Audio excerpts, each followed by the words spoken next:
top of the world, about to jump above it. Take it straight to the moon, 'cause we know how to rock it. Ain't no thing you can do, ain't no way to stop it. Now you're feeling it too, let's get it started. Throw your hands in the air while the beat is dropping.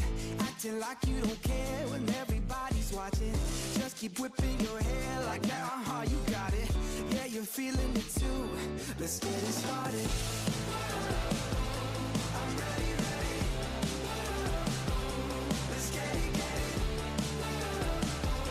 I'm ready, ready. Are you ready, ready? Let's get it started.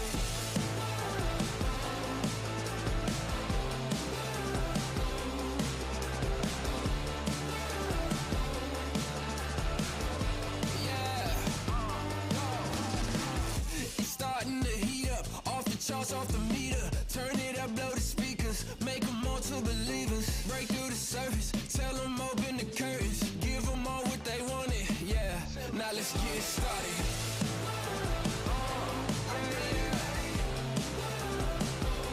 Let's get it, get it.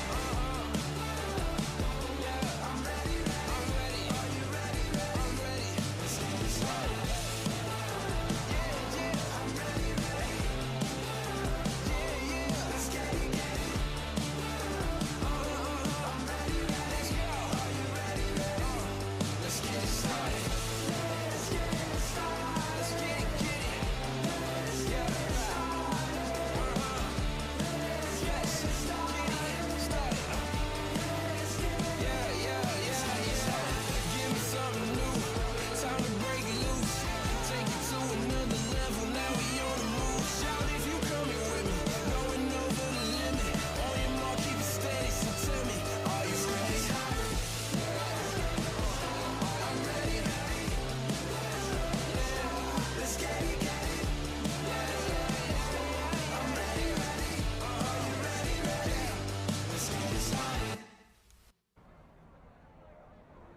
Good evening, ladies and gentlemen. You're looking live at some of the awesome screenshots of the Atlanta Motor Speedway, the views, the scenics, and we're ready to go now for round number 2 of the Northwest iRacing Cup Series. Of course, tonight is round number 2 of, there you go, from the back of a pit box down the front straightaway at Hot Atlanta. We welcome you to round number 2. I am Wesley Outland.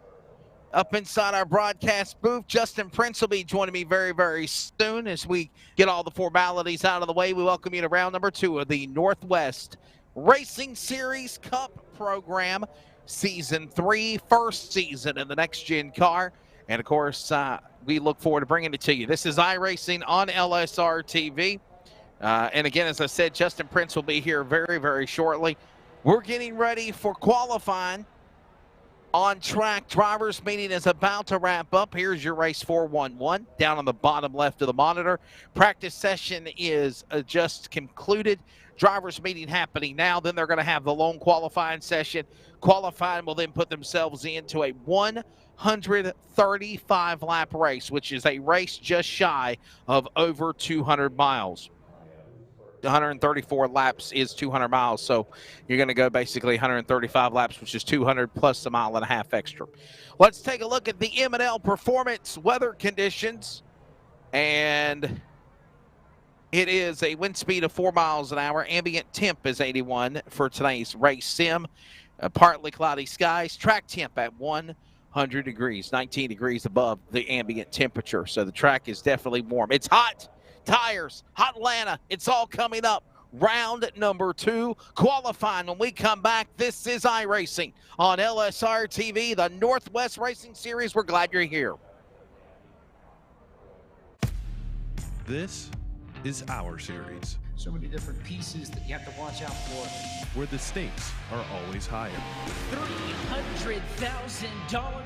Where virtual meets reality. How bad do you want it? They're wasting no time getting at it. Where the best thrive and the flawless win. This is the eNASCAR Coca-Cola iRacing Series.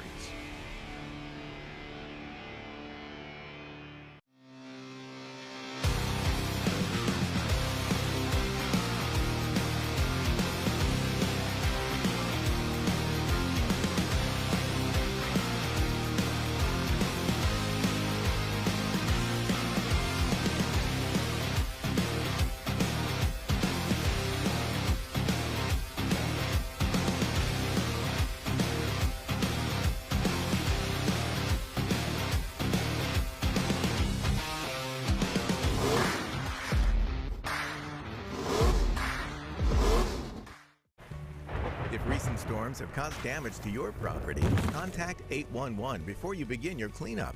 Buried utilities around uprooted trees can make a bad situation worse if those lines are not located before digging. Electric, natural gas, and internet lines are everywhere, and knowing where they are is the safest way to start any digging project. Call North Carolina 811 by dialing 811 or by using single address ticket on nc811.org or the NC811 app. Welcome back to Atlanta Motor Speedway. Qualifying is ongoing as we speak right now. There's a couple of drivers that are right now trying to knock off Lake Peterson, who is currently the fast man, 30.90 seconds. Caden Anderson second. And by the way, this is lone qualifying, so there's like so many cars on this racetrack all at one time. We have a total of close to 40 entries, 43 to be exact. 43 cars will take the green flag for race number 2 here at Atlanta Motor Speedway. You see the high banks. We also know that Atlanta Motor Speedway has recently went through like a new configuration. That's not done yet on the iRacing sim. Hopefully it'll be done soon.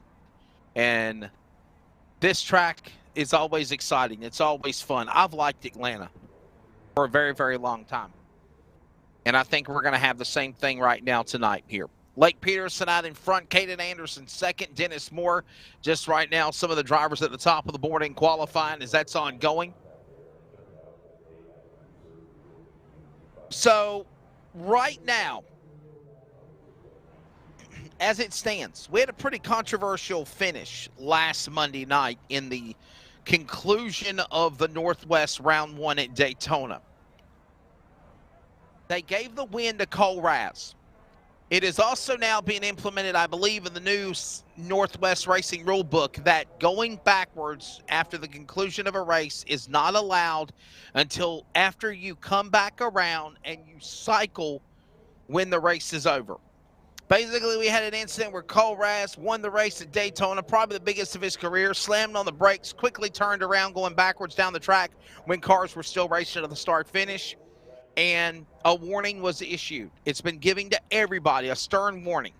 And with that said, they did give the win to Cole Raz. He is the first winner of the season. Aaron Cooper is second because of that in the points. Justin Yee is third. Alex Duda fourth, and Caden Anderson the top 5.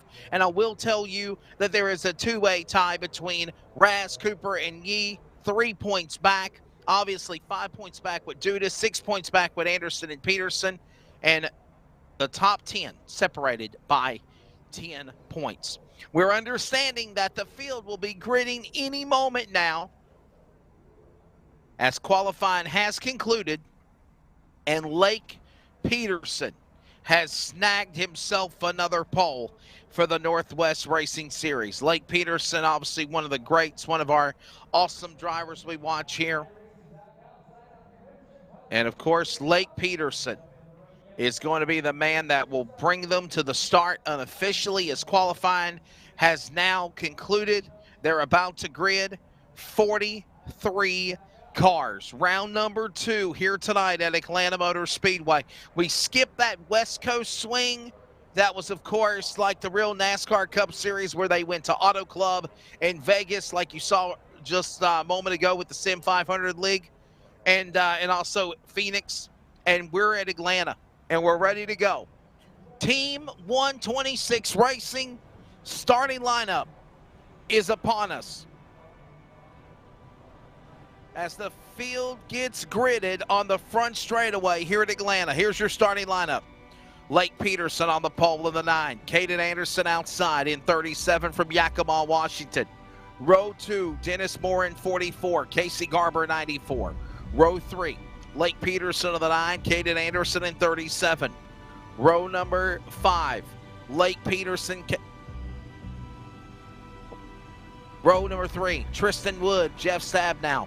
Row number 4, Dan Lowther and Stephen O'Hare. Row 5, top 10, Justin Yee, D. Moore. Row 6 on the grid, we'll find Toby Ritters and Briar Reynolds. Row 7 tonight, Sean Brightsman, 2-time Cup Series champion. Cole Raz in the 10. Row 8, Sean Annenbacher, winner of the NASCAR trucks of the Northwest Cup trucks at Daytona last Thursday. And Kevin Smith, could today be the D-Day for 00? Row number 9, Aaron Cooper, runner-up at Daytona, and for a while there unofficially, he thought he was the winner. Good points night for the 71. Devin West in the 5. Row number 10, top 20.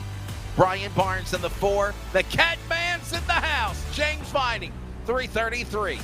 Row number 11, Ryan Bloom, last year's ARCA Northwest champion, 25. And Angel Ortega in the 68. He's row 11. Row 12, top 24. Carl Burke in 53, and that big smile grin for Troy Daggett in 51. Row number 13, Tyler King in 21, and B.J. Duvall. He turned some heads at Daytona. Will the Cowboy prevail here in Atlanta? He's in 26. Starting 27th, Matt Gelder, 02. Bryce Clark in the 93. Top 30, Ron Hunter in the 22. Troy Allison in the 49. Ruben Otero, 16 tonight. We'll find Chris Keynes in the 713 and Chris Camary in the 95. Finally, the field will begin to roll off the pit lane or off the front straightaway. Dana Rogers in 07. Brett Johnson in the 7. Go Yankees, baseball's back. Row 18, Vinnie McDonald in 43. Tyler Kim in the 30. Row 19, Russ Lundberg in the 129. And Ladd Ronning in 14. Top 40, Stephen Paulison in the 58, and Dan West Jr., two-time back-to-back Truck Series champion for the Northwest. Row 21, Ryan Maines in 13, and Frank Harris, the legend, in the number 11. Tagging the tail, we'll find also another veteran racer on the sim, Scott Hutchinson, in the 91. So there's the lineup. 43 virtual warlords ready to come to it here in Atlanta. Race number 2 of the season. The lights are off on the pace card. It is almost go time with Lake Peterson and Caden Anderson alongside. Justin Prince will be here shortly. I'm Wesley Outland. Charles Wooten, Jeff Stabnow for LSR Productions and Rocket Media making this happen. Pace car comes onto the pit lane. Atlanta, 200 miles, Monday night, Cup Series, round 2, green, in virtual Hampton, Georgia.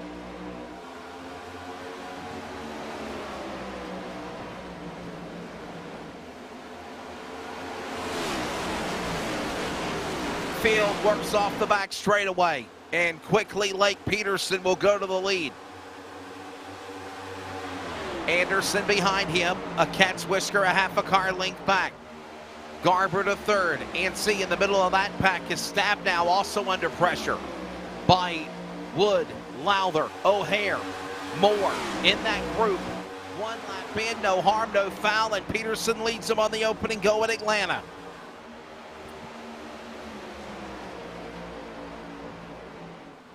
Still a lot of racing going here for the season and for tonight, and we got trouble.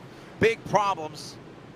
B.J. Duvall's involved, Will Duvall is involved, and some other cars also. And we've got trouble on the opening laps here at Atlanta. Watch the replay presented by Pulse Poppers. All that talk about Will Duvall be somebody to watch. He's going to be a top contender. And look, this isn't his fault, though. Nothing of his, well, he hit the wall on his own. 51 cars crashing everywhere. Dust settles, 51 and 7 more cars are involved.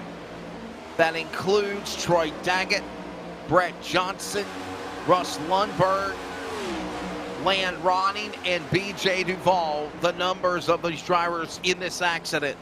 As we're on board now with the Binford Tools 51. When the smoke cleared and the dust settled, there's Brian Reynolds also involved in the number 12. Caution out for a multi-car accident down the back straightaway. The most recent broadcast just wrapping up, less than 15 minutes ago with John Muschin and myself. Round number 3 of the Sim 500 Cup Series. NC811 call before you dig Cup Series at Vegas had 13 cautions and 1 attempt at overtime before the race finished. What will tonight provide? One of the things we hinted on, John and myself, in the Sim 500 broadcast, is that this track, though on a mile and a half, a Las Vegas a mile and a half, the configuration is differently. You kind of drive it the same. And we saw what type of package we saw with the Sim 500 cars. Obviously, we saw last week what the Daytona restrictor plate package provides. But now we move into the intermediate racetracks, the regular races on the schedule, as Justin and I mentioned several times last week. Once we move into Atlanta and these other events that are coming up, that's how you really can tell. That's how you really can tell what the car is going to be, what the driver's talents are going to be handling these new packages, whether it's the next-gen car on the virtual or the sim like tonight. We're under the yellow flag, first one in. Hey, shout out to George Rayner. Just got home in time. Justin Prince and Mr. Outland in Goldsboro. Thank you, buddy. Team Outlaw, okay. Couldn't get in. Session field. Oh, man. Wow, what a tough break. You want to see how excited it is to get in the Northwest Cup Series? Christopher White, our defending champion, Charles, watching this race at home, not able to make it in.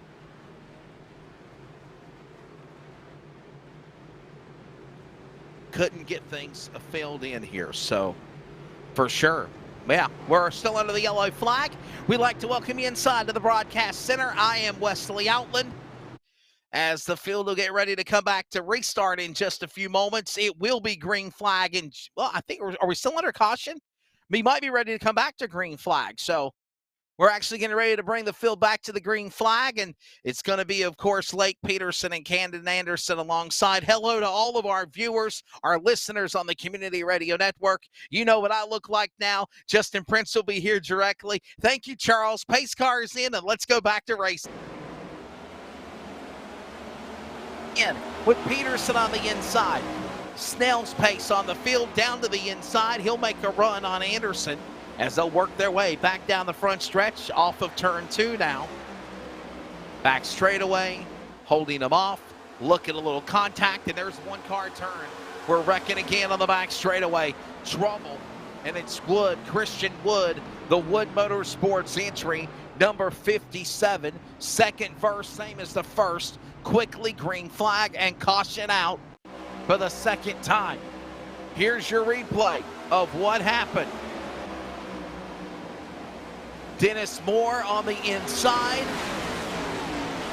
for Beaver State Racing. Oh man, Christian Woods just turned down into Dennis Moore.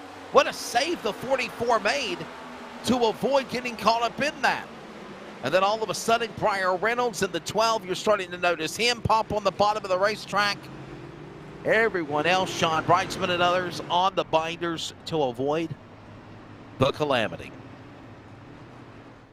JP will be here in a little bit. Justin Prince, round number 2. By the way, I think I did mention the point standings. Cole Raz is leading the points by virtue of the win at Daytona last week. Aaron Cooper second. Justin Yee, they're tied back, 3 points tied for second and third. Alex Tuda in fourth, tied 5 back. 6 back tied is Caden Anderson and Lake Peterson, the man out in front. Jeff Stab now, 7th in the points, 7 points back. Still in the hunt of things, 8, 9, and 10 for Garber, Smith, and Barnes, the top 10 as it stands. Bill to make their way back to the Geico restart zone when we come back for the restart. Still a lot of racing here left to go. This race is 200 miles, 135 laps. Again, over 200 miles the distance, 200 and a mile and a half to be exact. So it's actually 201.5 miles because it is 135 laps. The track is a mile and a half. So you have over 201.5 miles the distance in tonight's race for round 2. 8 laps, so a lot of racing left to go. This is the equivalent of the distance for a NASCAR Camping World Truck Series race that you'll actually see part of the doubleheader at Atlanta Motor Speedway on Saturday afternoon. This Saturday, all part of the annual Folds of Honor Quick Trip 500 weekend at Atlanta. I actually, just a few moments ago, Charles, gave the link to my buddy Ted Alstead, the marketing PR guy at Atlanta Motor Speedway, and said, hey, man, check this out. So hopefully Ted Alstead will respond.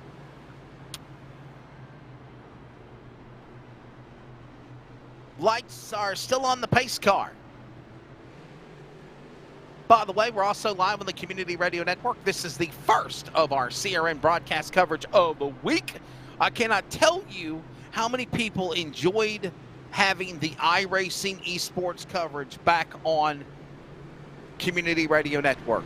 We're not only now on Community Radio Network at wearecrn.com worldwide, on all of the internet affiliates, podcast replays throughout the country. We're also on 87.5 FM in the Raleigh, North Carolina triad area, which means it's on FM radio.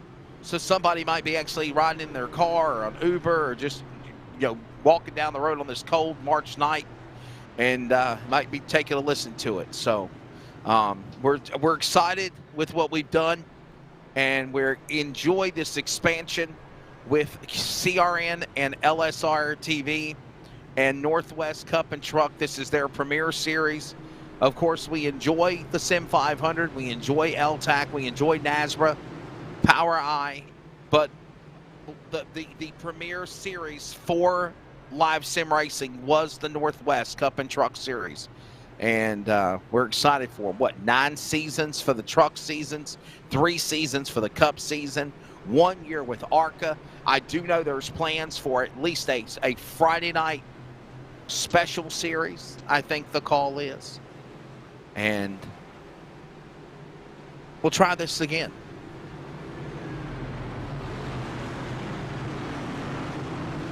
Lights are off on the pace car. Justin out will be here momentarily. Charles, I don't know if you're still doing some tweaking with the camera, but maybe what you can do is put me on the camera down below and maybe just kind of show a little sample of the race going on and me at work while the races are happening. Some of the emotions, you see the inflection and the excitement if you're still doing some work behind the scenes on cameras. I will allow that if you want to do it. Pace car getting ready to drop onto the pit lane. It will be lap number 10 of 135 when they come back to the restart zone. Peterson and Anderson, just like this race started, right there side by side with one another, coming to the Bass Pro Shops restart zone, actually the O'Reilly Auto Parts restart zone. Here they come to the line. Green flag back in the air. Back to it again here in Atlanta. Peterson and Anderson working on as they come back to the inside of the racetrack. They'll work their way up into 1 and 2. Down the back straightaway. I just think it might be something cool, maybe. Working on turn 2. Back straightaway. Back stretch. Peterson and Anderson. That spot goes on down into turn number 3. Working now back off of turn number 4 to the line. It's Peterson holding on to that spot. Anderson creeps down below. Garber back down below as well. They'll stay to the inside. No one jumping out of line. 1, 2, 3, 4, 5 spots. They say single file. Here comes now Stabnow, the Billings, Montana native.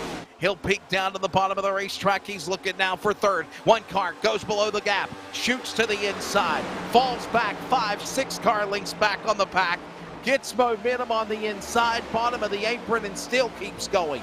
No harm, no foul. They work their way back to the stripe. We're 12 in now with Peterson, Anderson, Garber, Stabnow, and Gee, and a caution flag is out. Yellow flag, I believe it's the 43 of McDonald. And there's other cars racing. Carl Burke is involved. McDonald's involved in 43. There he is, Carl Burke in 53. Stephen O'Hare getting on the binders to miss him. And the caution flag will come out for the second, now make it third time.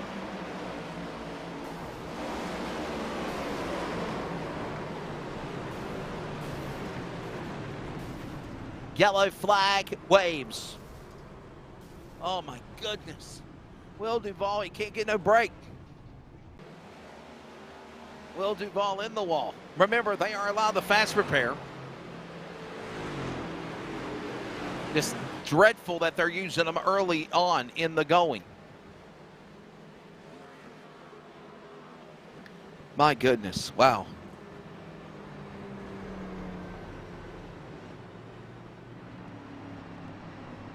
What heartbreak. What calamity. So many top contenders involved in another big wreck, and we are still under the yellow flag. Mind you, 3 cautions. 3 cautions in the last 14 laps.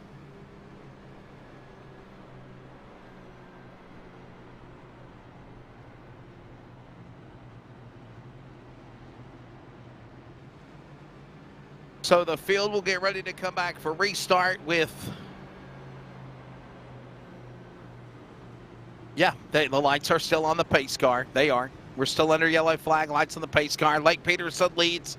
Caden Anderson in second. I was starting to say, look at a great drive by Jeff Stabnow starting to come up through the field. Obviously, the Daytona winner, Cole Raz.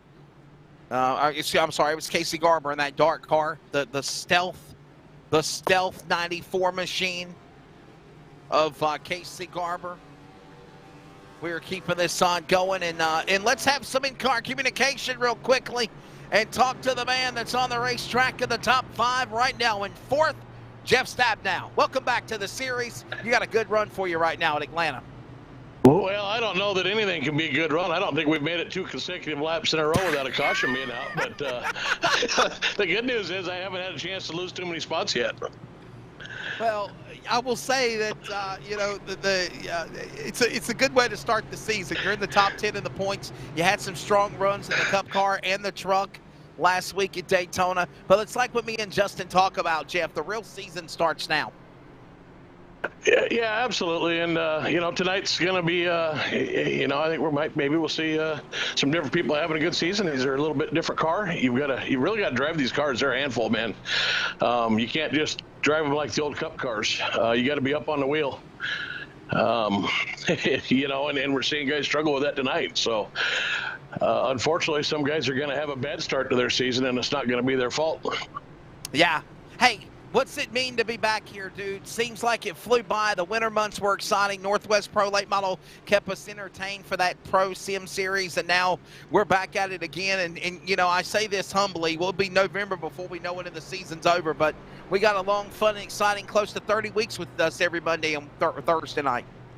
Yeah, we put a lot of time and effort into this. I got a lot of irons in the fire. So some time off was kind of nice. Been busy at work and all that, but surprisingly, it's nice to get back out here with the friends, man. We got this is a community, or I should say a club league. So most of us have been racing together for 5, 6, 7, 8, 9 years, whatever it may be. And a lot of us are real good friends. And so it's just nice to get with the buddies, get back out here and hear everybody yell at each other for wrecking each other over the radio. Well, man, what do you think we're going to see at Atlanta here? We're about to come back for the restart for the 4th time after 3 cautions in the last 15 laps. Well, we might see a short race if we can't get everybody to get it together and log some green laps here. We do have a timer on this race, so I think we're going to see a lot of cautions, but I'm really, hopeful that maybe we can get it together, and I'll be wrong. Well, we'll let you get back in the hot seat. Maybe we can try to bring you back on camera here another time. Just some of the cool things we're working on, the bells and whistles for live sim racing on LSRTV with iRacing. John, good luck to you, buddy. Strap in, get ready for the restart. And thank you, Jeff. We appreciate it, man. Yeah, you bet, Greg. Did I say Greg? I said John. Okay, well, I enjoyed working with John earlier tonight as well. So thank you, Jeff. Jeff Stabnow. And people might not realize it, but not only is Jeff Stabnow a racer on the Northwest Cup and Truck, he is also my boss on the live sim racing on LSRTV iRacing coverage. So, yes, All right, lights are off of the pace car. Maybe, just maybe, we can get a lengthy green flag run in.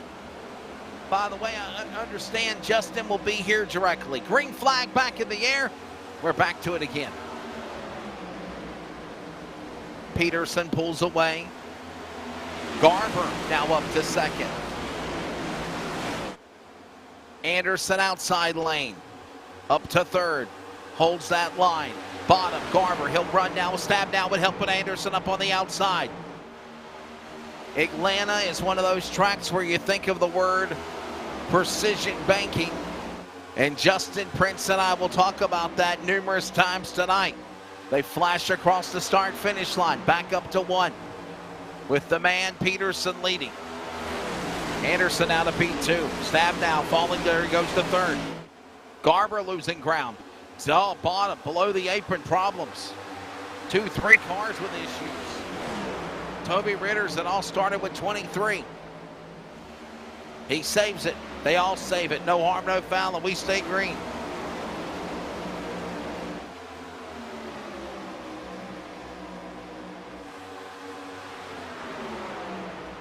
Peterson and Anderson stab down 1, 2, and 3. Yee alongside. They close them in. Garber, top 5. Lowther also 3 wide. Another car fighting. Getting loose off the corner. Exit off the corner. And about lost it coming down the straightaway. What a save. And no harm, no foul. Still green. 20 laps in. You see the full-field rundown of all 43 cars, the way they started. And at the moment, it is Peterson leading the way.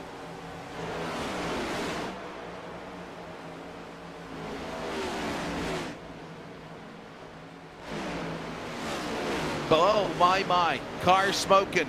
In trouble. Dan Lowther. Some other cars smoking on the back straightaway. No harm, no foul. Still stays green. 20-plus laps in. Some cars look like they've been in a demolition derby when this race started in just the opening 20 laps. We keep tearing cars up, we're not going to have any left. Lowther in trouble. Well, that goes on. Look at this hornet's nest for the lead. Conga line, 6, 7 cars, single file. From Peterson to West as they work into 3 and 4.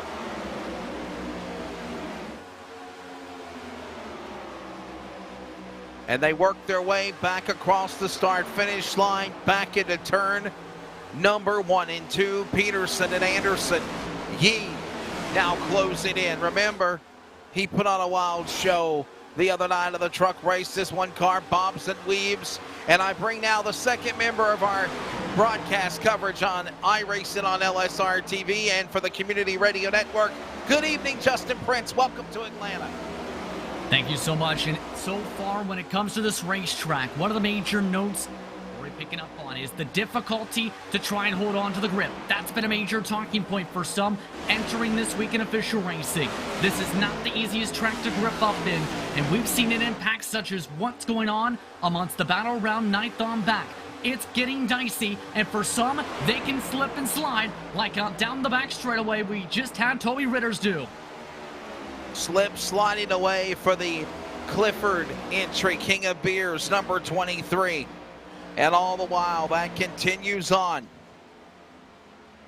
You see Ritters off the pace. And I'll tell you what, Justin, I know you're just joining us on the broadcast, but man, the opening laps, 25 laps now in this 200-mile event.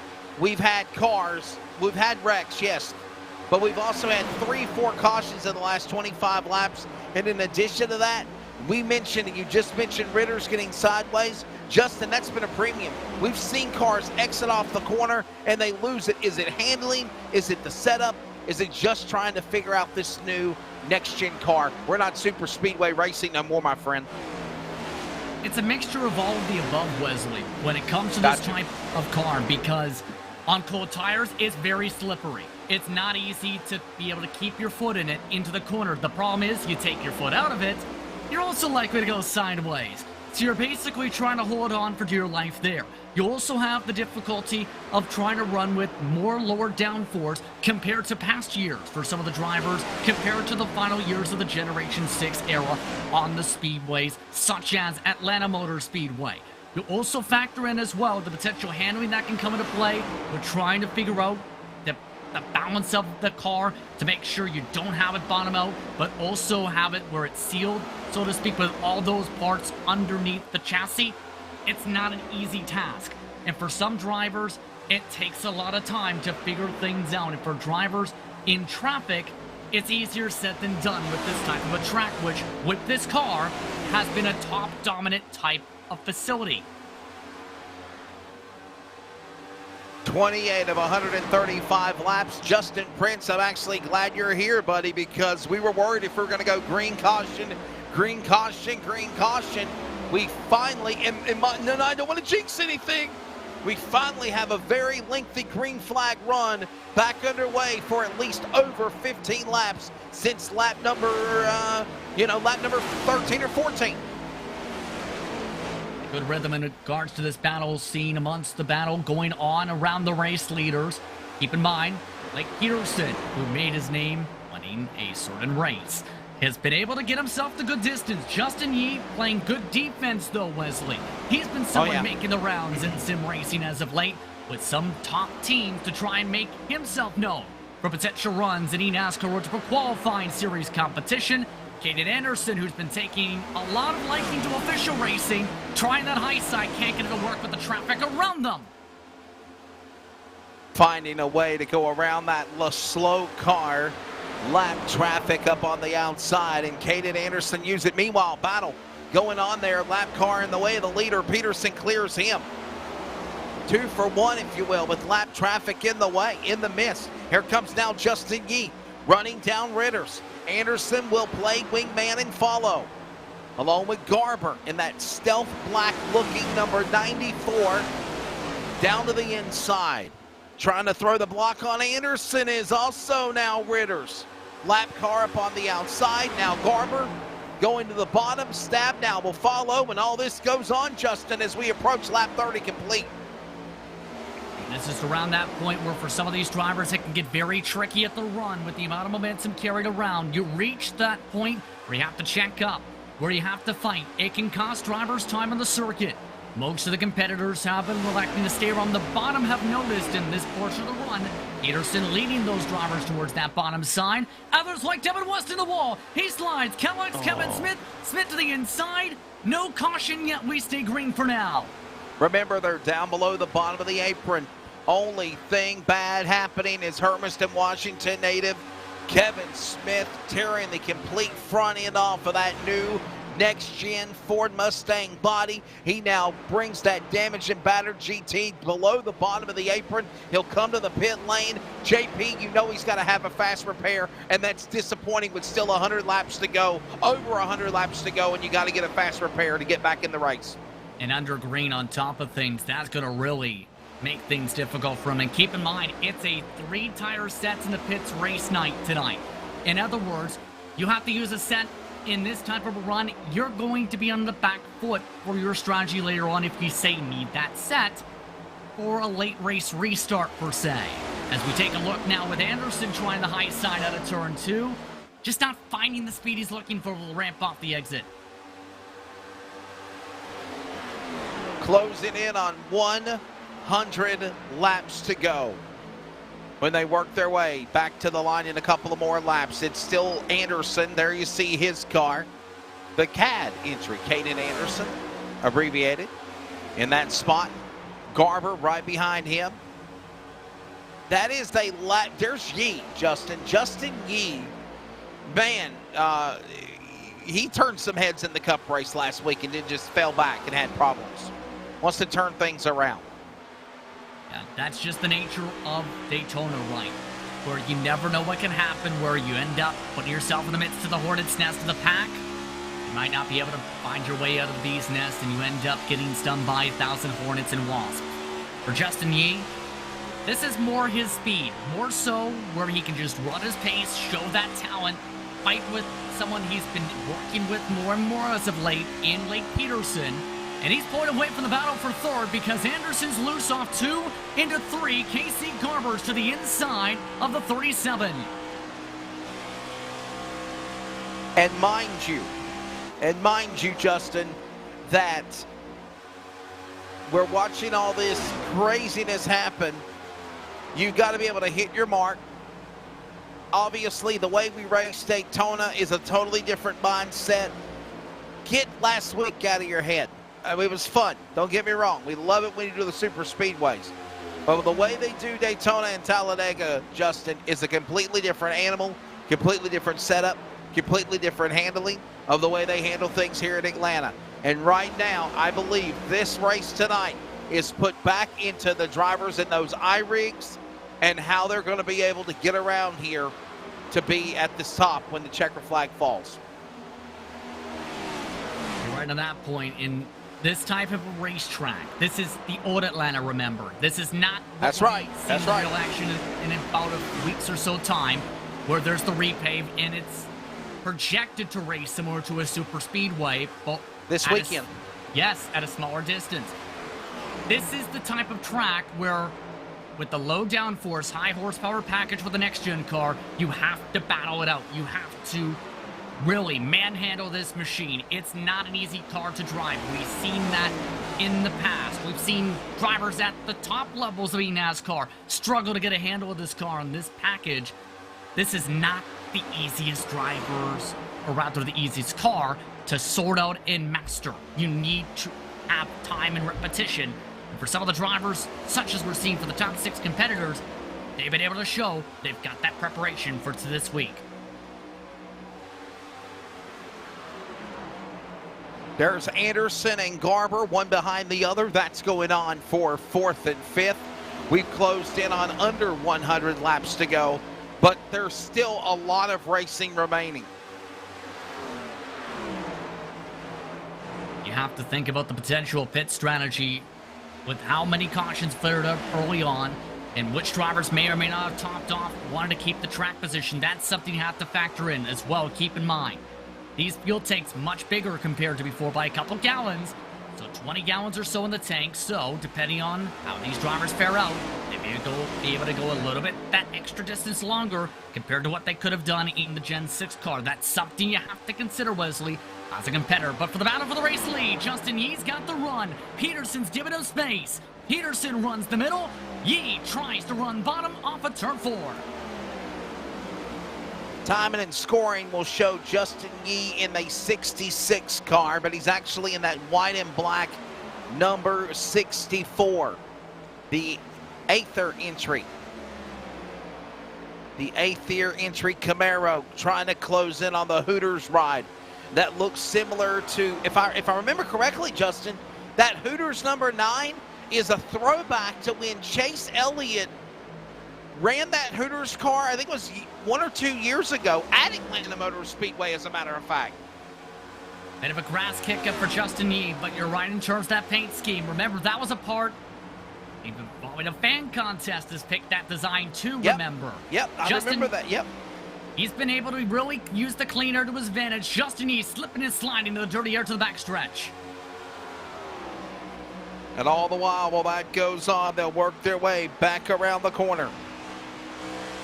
Off of turn 3 and 4, coming up to the big pylon scoreboard. But in addition to that, the under tunnel off 4 to the pit lane, the big massive suites, the Speedway Club, the official corporate offices at Atlanta Motor Speedway. And while that happens down the back straightaway, there's all the campers and the RV camping. And we got one smoking, bottom of the racetrack with a problem. No caution, still staying green. Oh my goodness, who is that? That's Daggett in 51. And a similar incident to what referred to what happened when jumping on into the booth with Rivers, but the caution's out. Whoa! Caution flag is out, turn 3, and all sorts of scattering. Frank Harris amongst those involved to bring out the yellow with a massive slide into turn 3. I like peanut butter, Captain Crunch. Well, he nearly got crunched and kept it clean, but a few others, Wesley, dodging, did get crunched. And Harris. here's a, wow, yeah. You know, Justin, I mean to cut you off. Here's, oh my goodness, look at the saves he kept making, and he finally lost it going to 3. Oh. And then, as drivers just about missed him, they actually collided right as they were passing Harris there. That was Chris Kamir, I believe, in the 95. That got the worst of some of the contact into turn 3. And Justin, it's the same exchange of what we mentioned earlier several times. Watch the 11 right there, coming off the back straightaway. Okay, this is something else. Yeah, that's okay. as he was passing him.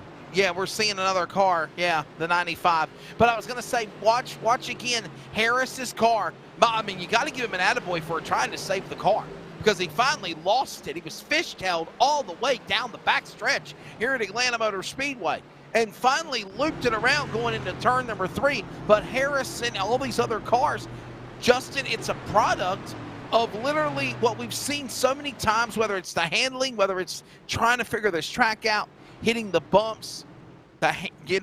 We've watched so many times these cars get wicked coming off that corner. And this handling of this car is not the same, not even close, when it comes to Gen 6 machine, and also just the feel of it. Because one, that's you right, don't feel as many of the bumps. That's been reported by many on the sim, and that, for some, has carried over to the real world for some of the drivers with that experience. But the second and bigger part is our tread on the tire, so it's not as easy to save and counter steer to said save. Some have said if you start snapping loose, it's by that point you're likely spinning it out. Couple of cars coming down to the pit lane for service. I believe that's Stephen Paulison coming in. Other cars working in. There's Justin Yee. Still behind Lake Peterson. I'll tell you what, though, Justin, I think Atlanta is going to be exciting. We were talking about it. I was talking about it with John with the Sim 500 Cup Series race earlier tonight. I'm looking forward to the real race at Atlanta this weekend. And in addition to that, I know also that when they do, they're going to drop the Sim copy of this for iRacing. And I think that's going to be a totally new addition for iRacing fans and drivers with the new Atlanta Motor Speedway as well. Well, first of all, if that is the case, I'm pretty sure the eNASCAR Road to Pro Qualified iRacing Series drivers are about to scream. And that's a good scream. Because they're supposed to race here Thursday after the Coke race. 2. Oh, wow. There's so many unknowns on that side, too, because was checking in terms of how it's going to function. For all 3 series, they have the Super Speedway engine package. And, of course, sort of the Super Speedway package when it comes to the next-gen car.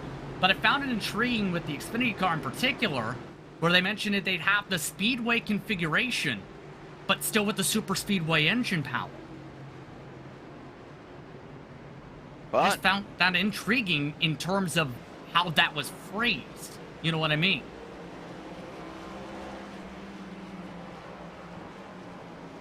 Well, I will just say this. I think everybody's going to be in for some interesting days and weeks ahead, especially not just the headache of what might come from Atlanta, virtual or reality. And this race is far from over, mind you, as well. We're 20-plus laps to halfway. Still a long way to go. This race is 201.5 miles, which is just shy of 200 miles, which, Justin, is the same distance of a NASCAR Camping World Truck Series race at Atlanta. That's going to make things also intriguing as well when the trucks, too, will go to the track. But for these drivers, they're about to get themselves under green. Peterson, Yee, Anderson, Garber, Jeff Stabenow, Dan West Jr. the top 6. Those 6 have been the quickest out of the pack so far. iRacing pace cars off for the green flag, Wesley.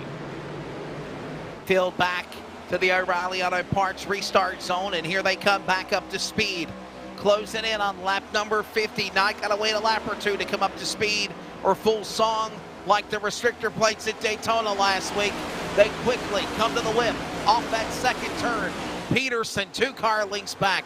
Yee and Anderson, couple of cars getting sideways as Stabnow and West teammates running down, trying to get to Garber in 3. How many drivers will slip and slide through 3 and 4? None yet. Everyone holds on to it. Stabnow runs a touch higher, loses momentum with Dan West Jr. picking up some ground. Dan West Jr. into turn 1, dive to the inside of Stabnow. Stabnow runs middle high side. The 24 tries to keep it planted up top, side by side for 5th. Working their way down that back straightaway. They'll hold on to that line again. Dan West Jr. from Idaho powers his way. Trouble back straightaway. 1 car turned around. Number 30, Bush entry. American Eagle on that machine. No caution. That's the number 30 machine down below the bottom of the racetrack of Tyler Kim and Justin. No harm, no foul, and really no damage on that Ford Mustang GT. He keeps on. The race goes on as we're 50 laps in at Atlanta. Still fighting side by side. Dan West Jr. has gotten side by side with KC Garber for 4th into turn 3. West Jr. wraps the bottom side. Squeezing down hard is KC Garber. West Jr. nearly gets in the door, gets loose. He got turned! Oh, Dan West Jr. hard into the wall, and he's wrecking, collecting more cars in the process. He zigged when he should have zagged Justin, and it just took him out of the way. Oh my goodness, wow. Oh no. Dan West Jr. tried to keep it off KC Garber. And what did I say about if you get loose, it's likely gone by that point? He got loose, and it was gone at the worst possible spot on the track. Oh, Ottenbacher, winner last week in the trucks at Daytona, also caught up in it. We're seeing replays. And mind you also, JP, that's a teammate to Dan West Jr. and the LSRTV CRN team as well. The 89. Watch this again. Replays. Tyler King, by the way, loose on the back stretch, on the bottom of the apron. And now you're on board with John Ottenbacher. The crazy chaos is happening up in front of him. Watch and listen. Oh, my goodness. Oh, wow, Justin, what a hit. Just no time to react. There you go. Just go ahead and park it in the garage area. It landed in a perfect place below the... There. You're just not expecting as a driver where you have half a second to react. You don't even have time to get to the brake pedal by that mark, Wesley, for most cases. And unfortunately, that means his race in a bit of trouble, to say the least. Hollison, West Jr., Gelder, Bloom, all coming in as well as Ottenbacher with that situation, but Peterson's still leading. We had, I believe, 13 cautions in the Sim 500 race at Vegas. Justin, another thing that me and John reiterated on, and I think me and you talked about this last week at Daytona, preparing for tonight's race of round 2 for the Northwest Racing Series Cup at Atlanta this evening, is the fact that even though the tracks are different in similarities, you drive them the same because it's the same configuration. It's 1.5 miles. No, the configuration isn't. Check that. The distance is. And this is one of those intermediate racetracks. If you're really going to see the skill and the technique behind these new next-gen cars, tonight was going to be the first night to showcase it. This series in particular, yes, and I don't think it's a surprise you see Peterson, Yee, Anderson amongst the top 3 because they had some of the more unknown experience with this car in official racing. He's run a lot of races officially as of late. Anderson, the past year in particular, has been racing anything that has a steering wheel on an oval. The iRacing service. And Lake Peterson, of course, is Lake Peterson.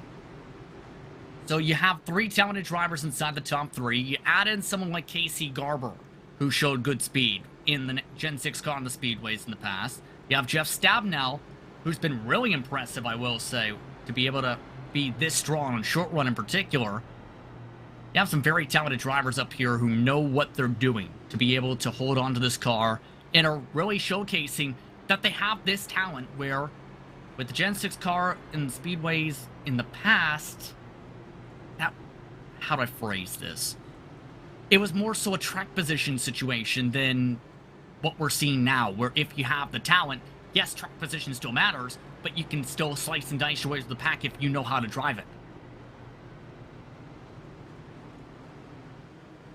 And all the while, we're not even halfway. This is not even done yet.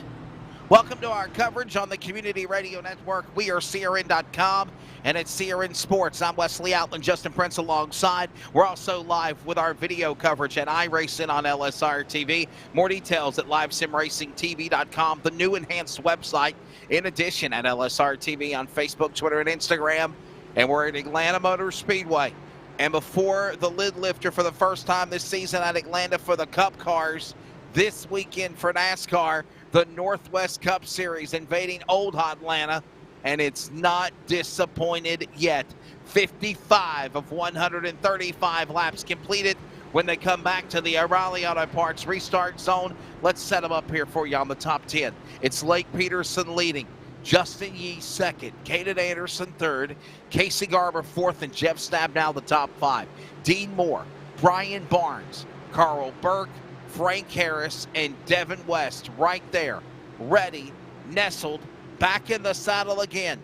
Top 10. Lights are off on the pace car. They're coming back, Justin, to the O'Reilly Auto Parts restart zone at Atlanta. The race roar zone as we only approach halfway, and they're back to green with Peterson on the jump. Lake Peterson clearing away, coming through the last part of the quad oval, tries to stay towards the bottom of the turn 1. Justin Yee still side by side with Caden Anderson. Anderson tries to keep his foot in around the white line, clears his way for second, passing Justin Yee to the backstretch.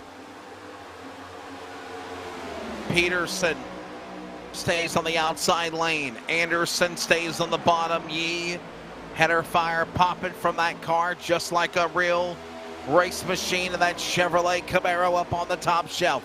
Here comes now Stabnow, making a run on Garber for that spot, the man out of Billings, Montana. We spoke to him earlier in that Ford Mustang GT Team LSRTV CRN machine. And Justin, we know the dismal season Stabnow had last year. It was great to see that car up in the front. He's in the top 10 of the points. He's not won a Cup race since the Roval at Charlotte. And we got caution on the speedway. Yellow flag waves again. Trouble. And it's Matt Gelder amongst those in trouble down the backstretch. As he, along with Brett Johnson, in 2 different incidents spun. In the case of Gelder, though, Gold Popper's instant replay. The best example is he just got loose on the bottom off 2. Oh, my goodness. And that slide right across the edge of the track, on down to the apron, since he was past 45 degrees around, is enough to trigger it.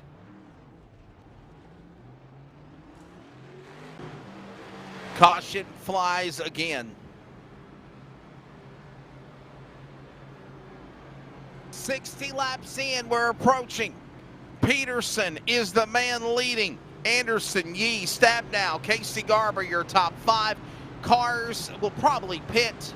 Some will not. We will. We'll step away. We're back with also the mid-race report from Atlanta. This is iRacing on LSRTV, and for those listening on the Community Radio Network. This is our series, So many different pieces that you have to watch out for. where the stakes are always higher, $300,000. where virtual meets reality, How bad do you want it? They're wasting no time getting at it. where the best thrive and the flawless win. This is the eNASCAR Coca-Cola iRacing Series.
Still under caution flag here at the Atlanta Motor Speedway. 60 laps in of 135. Approaching halfway, and it has been a caution-filled race after, mind you, a close to 25-lap green flag run from around lap 14 to lap 40. It's been a yellow flag fiesta again. I'm Wesley Outland. Justin Prince is alongside. Coming up, our mid-race report, and of course, Justin will settle in for the restart in, I believe, one to go this time by. All the while, nobody can get around Lake Peterson in the Hooters Chase Elliott number 9 Atlanta throwback. It's been a very impressive run when it comes to his pace all night long, to be able to keep himself in the clean air, to time it up well in terms of his restarts, to be able to get himself distance behind and in front of those fighting. And this was to be expected with some of the reputation he's helped build up over the past few weeks. Lake Peterson, of course, one of the teammates there for a long time with Justin Yee. Now doing his own thing out there. Doing a phenomenal job hanging with these guys. And, of course, one of the top contenders, almost a shot to win at Daytona last week. And I'm telling you what, I think I'm looking at my stats from last year as well, Justin. From last year, he won here at Atlanta Motor Speedway in round number 2. Excuse me, race 2 last year. He won here at Atlanta Motor Speedway. I just wanted to make sure of that. He did. He's the defending winner of this race. He won last year. And right now, he's trying to go for a two-peat. That's been impressive, to say the very least, with what we've seen from some of these drivers tonight. But now it's the matter of seeing how they fare up with 74 laps to go, Wesley. And all set to go. And the field to get ready to come back to the O'Reilly Auto Parts restart zone. By the way, we're short track racing next Saturday night at Richmond Raceway on a Monday for the Northwest Cup Series. You caught that, didn't you? We're at Atlanta, Richmond next Monday. Should be fun. Short track racing. And we're back to it again. Peterson jumping up in front on the restart like all night long. Anderson there into second. 3 wide. Hold on, guys. In the back of the top 10, Barnes West Vining a little sideways. And Justin, as we approach 6 laps to halfway, another thing we've talked about is these drivers. I think of guys like Frank Harris. I think of Devin West. I think of Vining. Carl Burke, involved in wrecks earlier, taking a fast repair. They're back in the song and dance in the top 15. Yes, indeed, but a slide to the back. Now. Oh, no. Jeff Stabnow turns, crashes, slams the wall. There is no caution flag yet.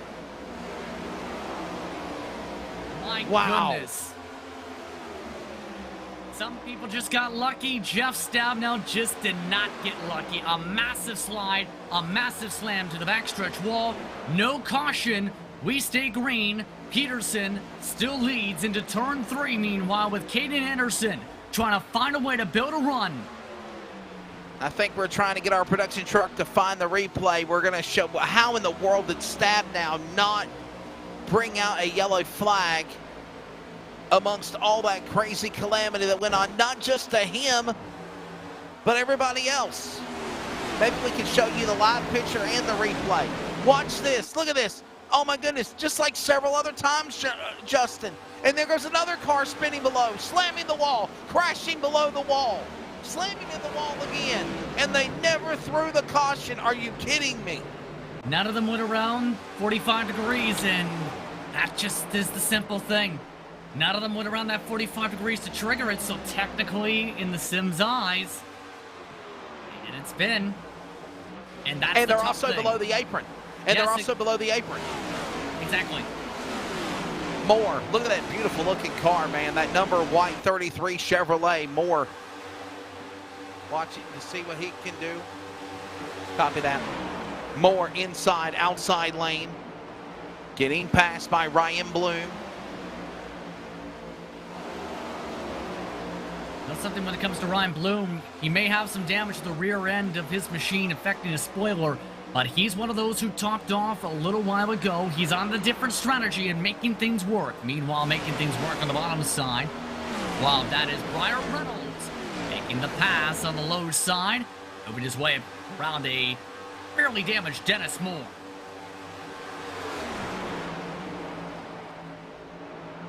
Outside lane, here comes now Brian Reynolds. Open up that door behind them to Dennis Moore. Devin West.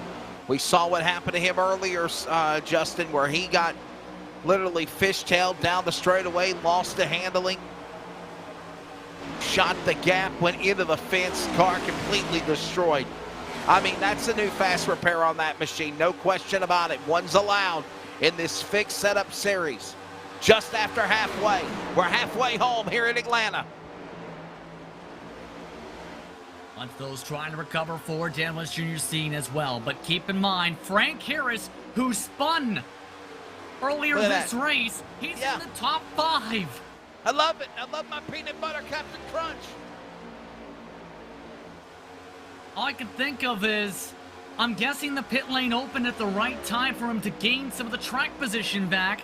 He's got clean air. He needs to find a way to get up to the 94 of Garber to contend for the win, yes. But he's in a solid spot with 66 laps to go. Peterson, Anderson, Yee, Garber, Harris. Top 5 as Justin reiterated on.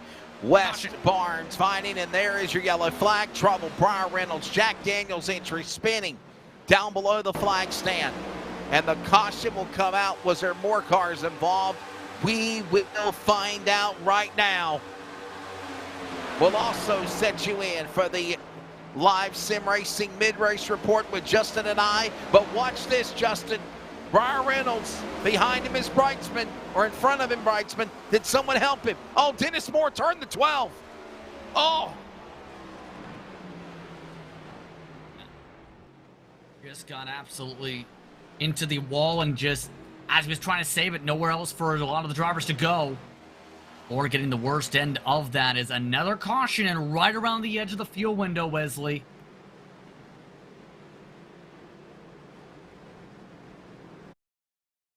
As we welcome you back inside of our broadcast position, Justin Prince down below. I am Wesley Outland here at Atlanta Motor Speedway. Justin, your take on what we've seen so far. And we both said this emphatically many times last week. Daytona's one thing. Obviously, it was exciting. Cole Raz luckily won that battle.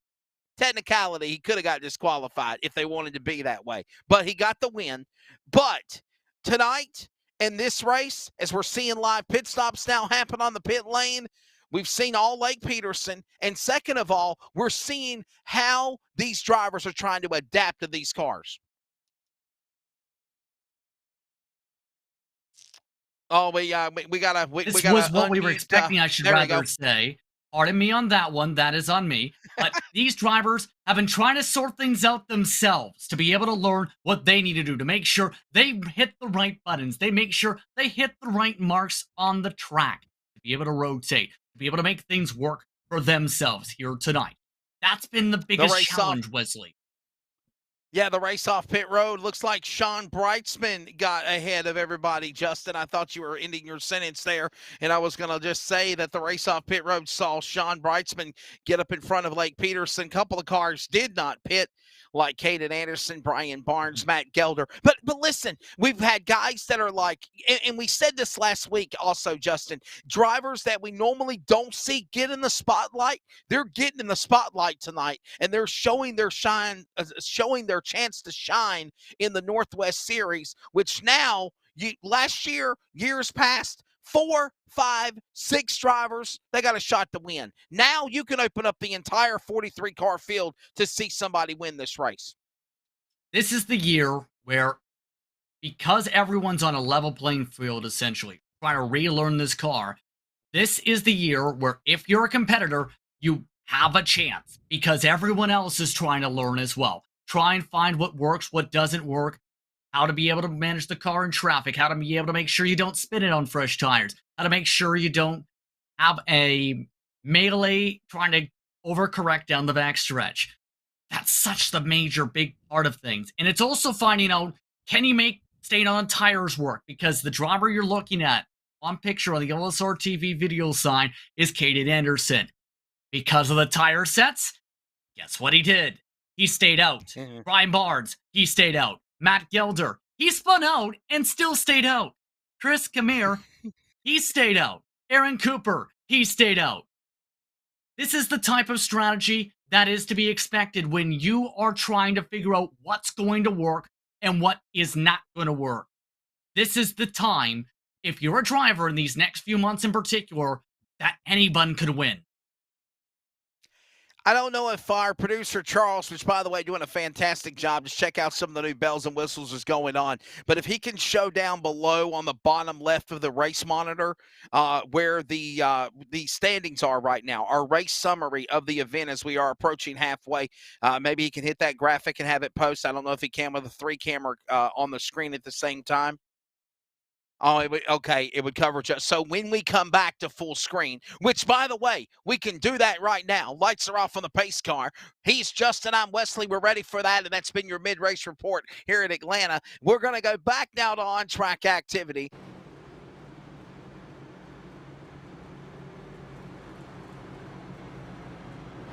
One of the things that I wanted to hint on is just in the fact, as we look at the summary report, look down below the bottom left, right here, here's your summary report. 7 caution flags, Justin, for close to 30 laps of 75, or just at halfway. We've had all those cautions, and we've had 1 lead change between Caden Anderson and Lake Peterson. It's been all Lake Peterson out in front, Justin. It just changed because they went on a pit stop. This is the crazy thing about that is Lake Peterson's just been able to drive uncontested in the clean space, but this is the biggest test. Will all tires work? 61 to go, big risk.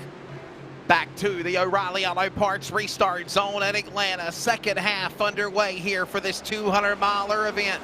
Green flag back out. Anderson on the inside, 2-3 car lengths, pulls away. In the infield, 1 car gets hooked. No caution yet, now there is as they pile into turn 1. 5, 6, 7 drivers stacking up. Paulison got spun. The rest of the field stacks in with Ryan Bloom, Troy Dagan, and several more colliding. Another massive crash coming off of the restart here, and they work down the front straightaway on lap number 75. Yellow flag out for the 8th time. Justin Prince gives us a recap of what happened. Right here through the gears, Paulison misshift. Was that Peterson? Peterson gets into him, yes, so that will add some damage to him. Then they piled into the back half of the field into the corner on top of things. And this is what we're looking at now, a secondary caution, as we have to watch, obviously, Peterson getting into Paulison. Now we have to find the calamity behind that pack. There's the punt. All right, we watch the rest now, Justin. Watch for Devin West. You see right back around of the there. pack there. Back of the pack. Got to find the 5 of Devin West. Oh, man, Ryan Bloom, Dennis Moore.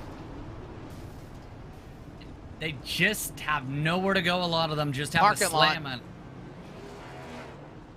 I don't know, Justin. It's still not the biggest wreck of racing history of esports like last Monday night in Daytona.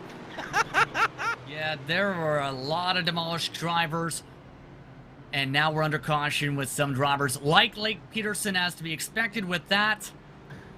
Having to get damage repair, possibly the fast repair coming out. Bad break for the number 9 after having led all those laps before the strategy difference there. And all it takes is 1 mistake and bye-bye front nose. In fact, he's not taking it, he's taking manual repair instead. Well, something we haven't done in a while is take a commercial break. We're going to go side by side so you don't miss a thing. We'll be back with more coverage of iRacing on LSRTV and the Community Radio Network's coverage of the Northwest Racing Series Cup Series at Atlanta. This is our series, So many different pieces that you have to watch out for. where the stakes are always higher, $300,000. where virtual meets reality, How bad do you want it? They're wasting no time getting at it. where the best thrive and the flawless win. This is the eNASCAR Coca-Cola iRacing Series.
Welcome back to Atlanta. We're ready for the restart coming up here as the lights are off on the pace car. Well, no correction. We're actually getting ready for it. We're still under caution. Lights are still on the pace car. Maybe this time by Justin, the lights will go off on the pace car. I'm thinking we should get ready for a restart now. Anderson and Barnes is leading the way. You know, Justin, obviously we know who Caden Anderson is. Had himself a pretty solid top 5 run in the truck and cup race for the Northwest at Daytona last week. But Brian Barnes, this is a new name this year on the series, but he's also turning some big heads quickly. I remember he made some starts about 2021. I remember more so 2020. Arca comes to mind as well. He's been here in the past, Wesley, but he's not really been in the front in the past, so to speak. Outside of some strategy and outside of that stellar qualifying run. He's looking pretty solid up here, but here's the thing. This is amongst the strategy gambles. That got him up here for now. Can he stay up here, though, is the biggest question, I think, on his mind. Brian Barnes on the outside of the front row.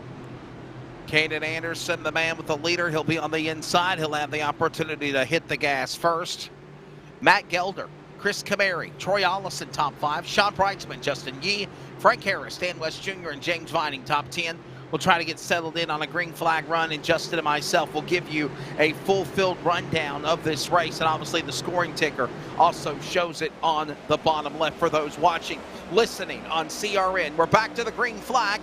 Anderson gets a jump. 2 car links back to Barnes. 3 car links back to Gelder. Kamari, Breitzman. That heats up now as they work off turn number 2. Down the back straightaway, Sean Breitzman. He took fuel only during the previous caution periods. Clears on by the 95 for 4 from the bottom side. He runs middle. Gelder blocks him into turns 3 and 4. They fight hard for 3rd on back. They certainly fight for that spot as they work off the corner. Gelder throws the block on Breitzman. Breitzman now drives down to the inside. Thought he was going to take it to the grass here in the double dog leg. Now he's got a run on Gelder. Side by side. Barnes for 2nd. Battle for 3rd. Heats up again off the corner. Breitzman tries to wrap the bottom. Gelder squeezes hard. Near contact to the backstretch. Breitzman forced to check up in his Toyota Camry. He lines back up behind Gelder. Gelder gains a car length going into turns 3 and 4. He builds up a buffer as Breitzman builds up a run. Sean Breitzman looking now. So is also in the middle Gelder, outside lane Barnes, and they'll go 2 for 1. While that went on for 3rd, the battle went on and they overtook 2nd. Now they're 2 by 2. Car sideways. Frank Harris shades of what happened where he wrecked the first time. Now he's loose. Barnes is loose, losing ground. They all hold it together. Check that. It's another blue car. As that goes on, it's Kamari falling back. Harris falling back.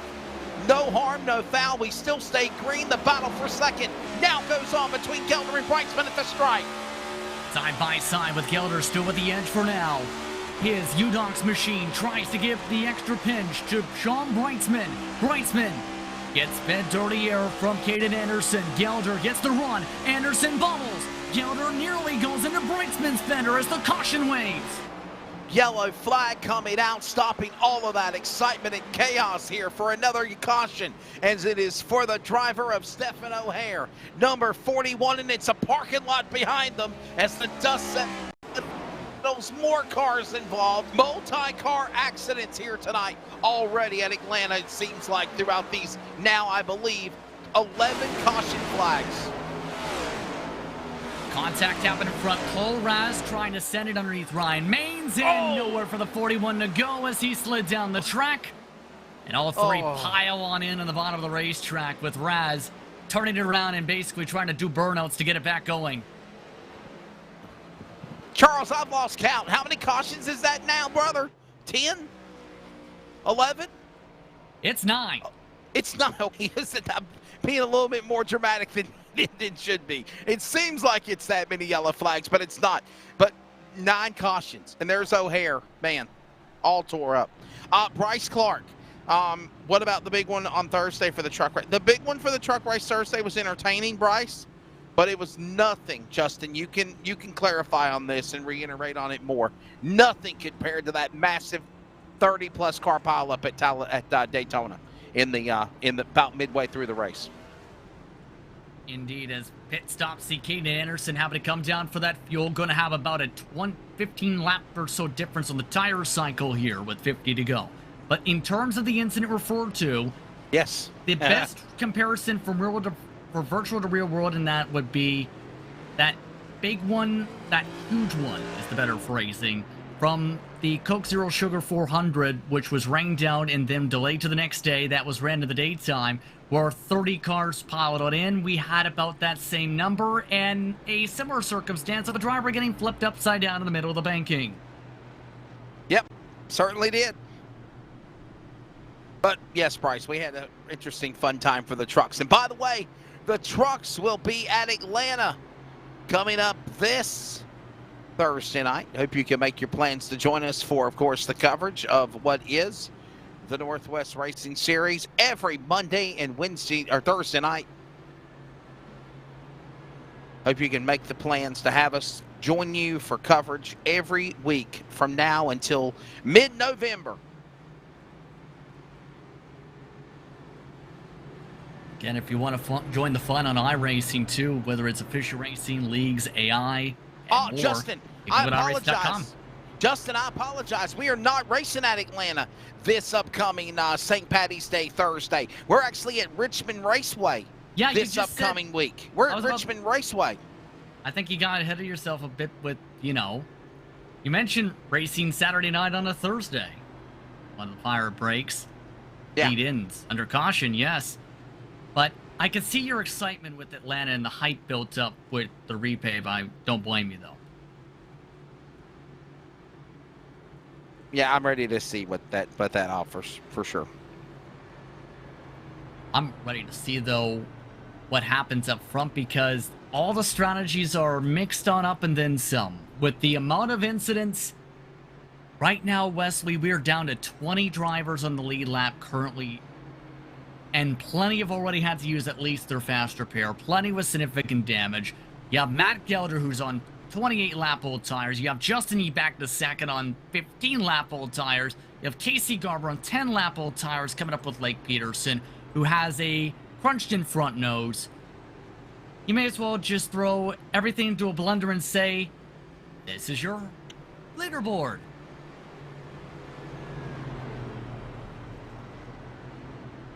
Gelder, now the man that will have to handle with Justin Yee, Dean Moore. And Justin, Matt got involved in an accident earlier. Dean Moore in an accident earlier for cautions. And now look at them right back in the top 10, along with Tyler Kim and Carl Burke. Jeff Stab now, too. This is going to be really the big thing to pick up on, too, is have they learned from the mistakes from earlier? Have they learned to avoid that trouble? The big thing, too, have they learned how to hold on to the car and coming to the bottom if you're too low coming out of turn 2? Because that's been the Achilles heel for almost everybody. And some people have done that multiple times. If you're them, you need this to get a decent run to where most of the field would then pit. because then you're in position to potentially win the race. Absolutely.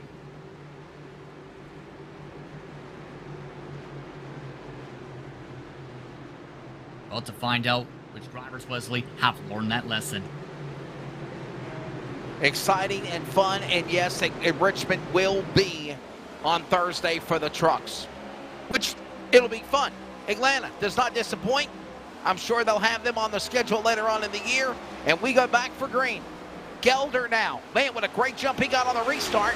2 car links back, and a caution out again. Just as fast as yellow flag fell. Caution out for Russ Lundberg, spinning down up the banking, now down below the apron, in between turns 1 and 2 in the apex. Caution out for yellow flag number 10. And here we have a bunch of different thoughts here, because first you have Carl Burke, who's part of the trigger, who clipped the grass on the restart. That slid him up to the quad oval. And as he rejoined, he rejoined into 2 other cars. And then they piled in at the back of the pack. And on top of things, we may have had a lead change for the race leader. So possibly a lead change between Justin Yee and Matt Gelder. Right now our dominant scoring is showing Matt Gelder up in front. Watch Carl Burke. Carl Burke slipped, zigged when he should have zagged, took it to the grass, saved it because he had the apron there, was able to back on the high horse in the pavement again. Then all of a sudden, got tagged, turned into Lundberg. Nowhere to go as he got tagged by Burke in another car. Oh my goodness, what heartbreak. It looked like that was Ron Hunter who, as he was trying to give space for that, gave so much space that he put himself in the wall. Yes, it is. And that's a common mistake that can happen for Atlanta, where if you aren't aware of that, you can easily smash down the wall. Here's the thing. What I was mentioning there, Wesley, if we can get a chance to look at that restart zone for the race leaders again, Gelder moved up to the middle line at the start and finish line. Right. And at least one driver's appealing here to see what would happen with the O2.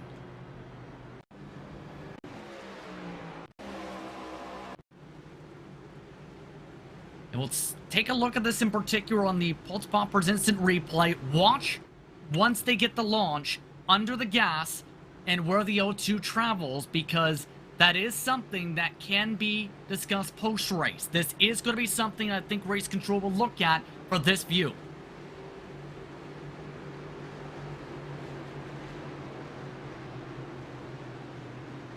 Watch this one more time. This is your replay. Watch it right here. So Gelder got the jump. And all the way to the Yee's wall. coming. Yeah, Yee's coming. But was it before the caution, though? That's the question. It was definitely before the start and finish line. No, Matt Gelder's good.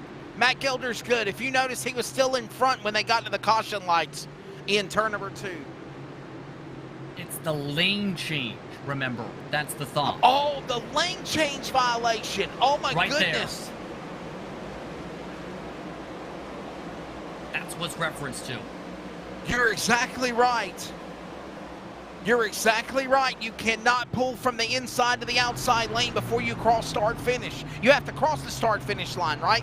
Or yes, because you have to consider this, especially when it comes to the real-world action for NASCAR. You cannot change lanes before the start and finish line, and that is held in a tight regard by many top sim racing series. You cannot cross to the middle like that, like you may be able to in official racing. And actually, in rules past, there's some conversations on that. I'm glad I finally called into this. Thank you, Justin. Where literally you can go inside and outside of the restart, and you can pull in front of the leader. Now, you have to wait until every car crosses the start-finish line before you can even start doing passes of that magnitude. So this is going to be interesting here. If there's going to be a penalty, if there's a penalty, Justin, what would it be? To the rear? Likely to the rear. A warning, one spot back. He gives the lead back to Justin Yee. Oh, well. And they're getting the clarification to Matt Gelder over the radio on what to do here, and Drive-through penalty is the call, Wesley. Oh, wow. For Matt Gelder. And he's probably going to have to do this when the field is coming back to the green flag. And here, mind you, Justin, he can't speed up and go past the pace car because he'll suffer a penalty if he does that.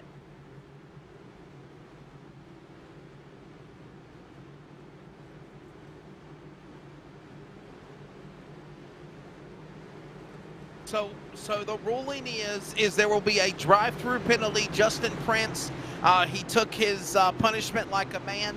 He admits that he was at fault. He will come down and take the drive-through penalty, and then he will get ready to come back on racetrack and see what the rest of the fate is with under 40 laps to go. Heartbreak for the 0-2, who positioned himself strategy-wise to be in the spot. Instead, Justin Yee is right there to take advantage.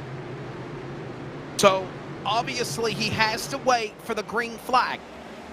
Green flag back out. Gelder will then come to the pit lane. Oh, the wreck in the infield. Two cars no. nearly knocked into the pace car. Ritters and Burke hard into the pit wall. Oh my goodness. No caution though. No caution. Gelder's going to drop and come to the pit lane this time by. If not, he might be disqualified, Justin. He's got a pit. Moving over to the left side. There he goes. Here he is. The drive-through. He goes under the apron. I figured he could do that. I figured probably they had to wait until he was at full speed before he could go and take that penalty, Justin, because honestly, that's the reason of a drive-through penalty. And if the field is going slow, coming back for a restart, well, guess what? He might have the advantage of staying right back with the pack. But with, sideways car is loose. He gets a caution. He's back in business, mind you, though, Justin. And right now, Lundberg takes his medicine like a man. He goes back on the racetrack, and the new leader again. Third lead changes. Casey Garber do a technicality as Yee battles with him off turn number 3 and 4. Look at now, Vining. Oh my goodness, Dan West Jr. all going at it to turn 1. Vining trying to run the middle line. While Caden Anderson on his fresh Goodyear Eagles passes Dan West Jr., who gets loose. Wheels Jr. wheels it. Two more cars spin in front, including James Vining. That's Vining. Vining locks it down on the apron. No caution. We stay green. The Catman spins it out down below the bottom of the apron. The field roars by. No yellow flag as we approach triple digits. Lap 100 upon us. Garber to the lead. Yee second, and Peterson now the third as they climb the banking to turn 1. What a recovery for Lake Peterson after his situation. Dean Moore wants the run under the outside of Brightsman. Can't get there quite yet. Brightsman slams the door. Brightsman pulls off and away as they battle it hard still for 6th spot on the racetrack. All the while, they work their way back around. There's Sean Brightsman, 2020 and 2021 Cup Series champion or 2020 champion. And I'm understanding Peterson is the fastest car on the racetrack right now. Picking him up and putting him down. Fast laps. Here comes Stab now with Anderson right behind him in the top 5. Anderson taking that fastest lap mantle as well with a 38.60. The lap times are picking up because the track temperature is starting to dip with the in-sim time past 5. Anderson dips his way to the inside and passing on by Jeff Stab now. They're clear by a car length and a half and then some for the 37. Garber still the man out in front. Anderson now has Stab now in tow. He has now helped Wingman just like Daytona. Here in Atlanta, Sean Brightsman says, I'll come to your aid, brother. He'll pull to the inside. Throws the block there in front of Dennis Moore. Moore falls back now as they work now up the banking to turn number 3. Brightsman still trying to fall tire to tire. Trying to get the run on Stab now. Goes up to the back bumper. Takes a peek to the left side. Checks up around the start and finish line. Now still holds on to the choo-choo train portion, but Brightsman wants to try and jump from car to car to the inside of 1 and 2. Brightsman almost clear. Stabnow keeps his foot in it. And here comes now Dean Moore. Not Dennis Moore, Dean Moore trying to reel in and go 2 for 1 on Stabnow and Brightsman. Brightsman says, nope. Hang on with me. I'm single file. They pull to the bottom of the apron. We're 1 lap to have 100 caution. Laps, and the caution comes out again. Trouble as Jeff Stab now roars through the infield grass.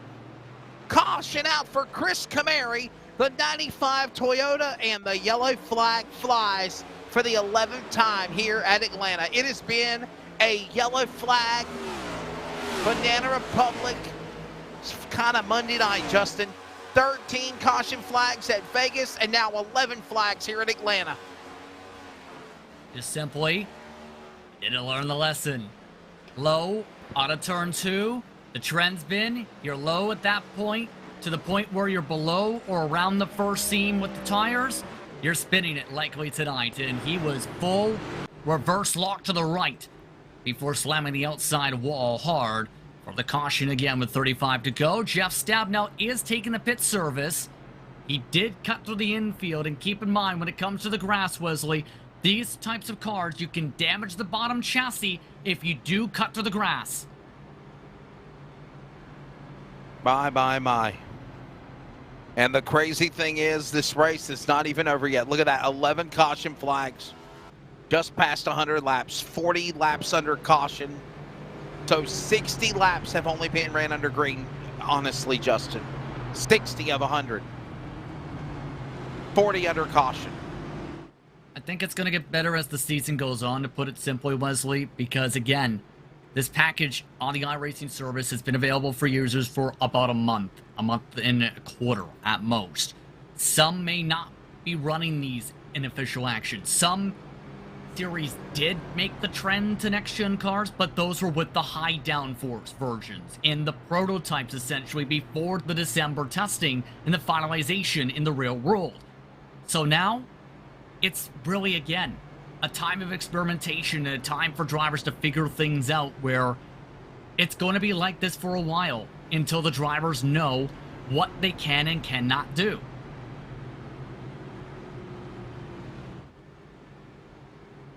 If you are in the top 10, do you pit, Justin, or do you think it's just you have to stay where you're at right now for track position?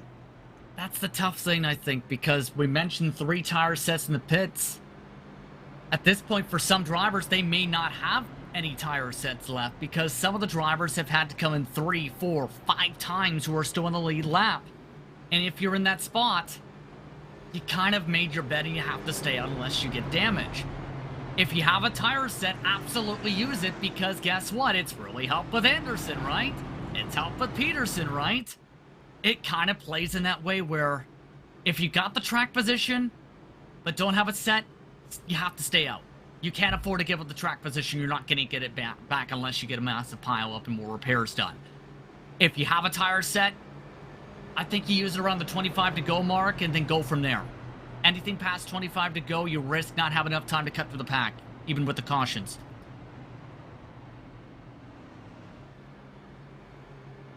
And all the while, Casey Garber, Justin Yee, Blake Peterson, right there. Justin, Peterson and Yee, I know they're not got the same wrap job cars anymore, but they are still teammates. Yeah, especially when it comes to the open version of iRacing action, to put it simply, and the business developments on said side. But that's going to be a benefit, I think, to have that in syncness, so to speak. That ability to work with somebody who says, okay, let's time it up for this mark, for said restart. That's right. That's going to be critical. You have Garber in that loop as well. You have Anderson in that loop as well. It's kind of showing where the experience is for those drivers, since they raced this car a fair bit. Not done. Lights are off for the pace car. Over 100 laps in. 33 laps to go when the field comes back to the O'Reilly Auto Parts restart zone here at the virtual Atlanta Motor Speedway sim. Casey Garber, Justin Yee, Blake Peterson, Caden Anderson, Sean Brightsman, the top 5. Dean Moore, Brian Barnes, Tyler King, Dan Lowler, Dan West Jr. Your top 10 will go a little bit further also with Tyler Kim, Dana Rogers, Matt Gelder, Frank Harris, Jeff Stabnow, James Vining, Kevin Smith, Toby Ritters, Wes Lundberg, and Chris Camary, who just brought out the caution flag. That's your top 20. We're not done yet. Justin Field comes to green, this time by out of 4. Garber with the good launch, off and away, single file. Brightsman with the poor launch. He gets swarmed for 5th on back. falls back one spot. Tyler King looks to make up one more spot. Outside line, Brian Barnes can't get it to wrap around top, all while the leaders get ready to scrap. Bridesman now around Barnes. He'll now settle his hell on Dean Moore. Dean Moore in the Beaver State Racing White 33 under attack. Meanwhile, battle 4 cars for the lead. Garber on the outside lane. Here comes Peterson on the bottom. Yee opens the door. He'll stay the third. And Anderson crawls back up in this battle for the Hornets' Nest out of 4. Working lap 104 at the stripe. Garber holding on to the outside groove, not wanting to let anybody get the run to his quarter panel. Yee squeezes hard on Peterson. Peterson forced the lift. Here comes Yee down the backstretch. Caution is out again. Yellow flag for the 12th time. 30 laps to go. Caution, a big wreck on the back straightaway. The 30 car, Kim's involved again. Other cars crashed. A multi-car accident off that second turn. You remember the movie Days of Thunder, Justin Prince? And they're headed into treacherous turn 4. Well, tonight in Atlanta, it's been their treacherous turn 2. And the tough thing is, when you have that mindset, guess what? It's not a movie. In reality, you end up hitting things. And yes, a lot of people hit a lot of things there. Cam, 07 of Dana Rogers. Kevin Smith got a little part of it. Extended replay. We're on board now with Tyler Kim in the Busch Light number 30 Eagle machine. And just simply loses the back end, tries to correct it, overcorrects it to the right, hits the safer barrier, and then everybody else around him does not use the brakes.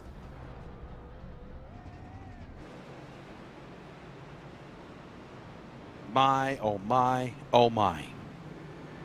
Calamity, caution field, a dozen yellow flags now, and still under 30 laps to go here at Atlanta Motor Speedway. There is Casey Garber in that stealth bomber wrap job number 94.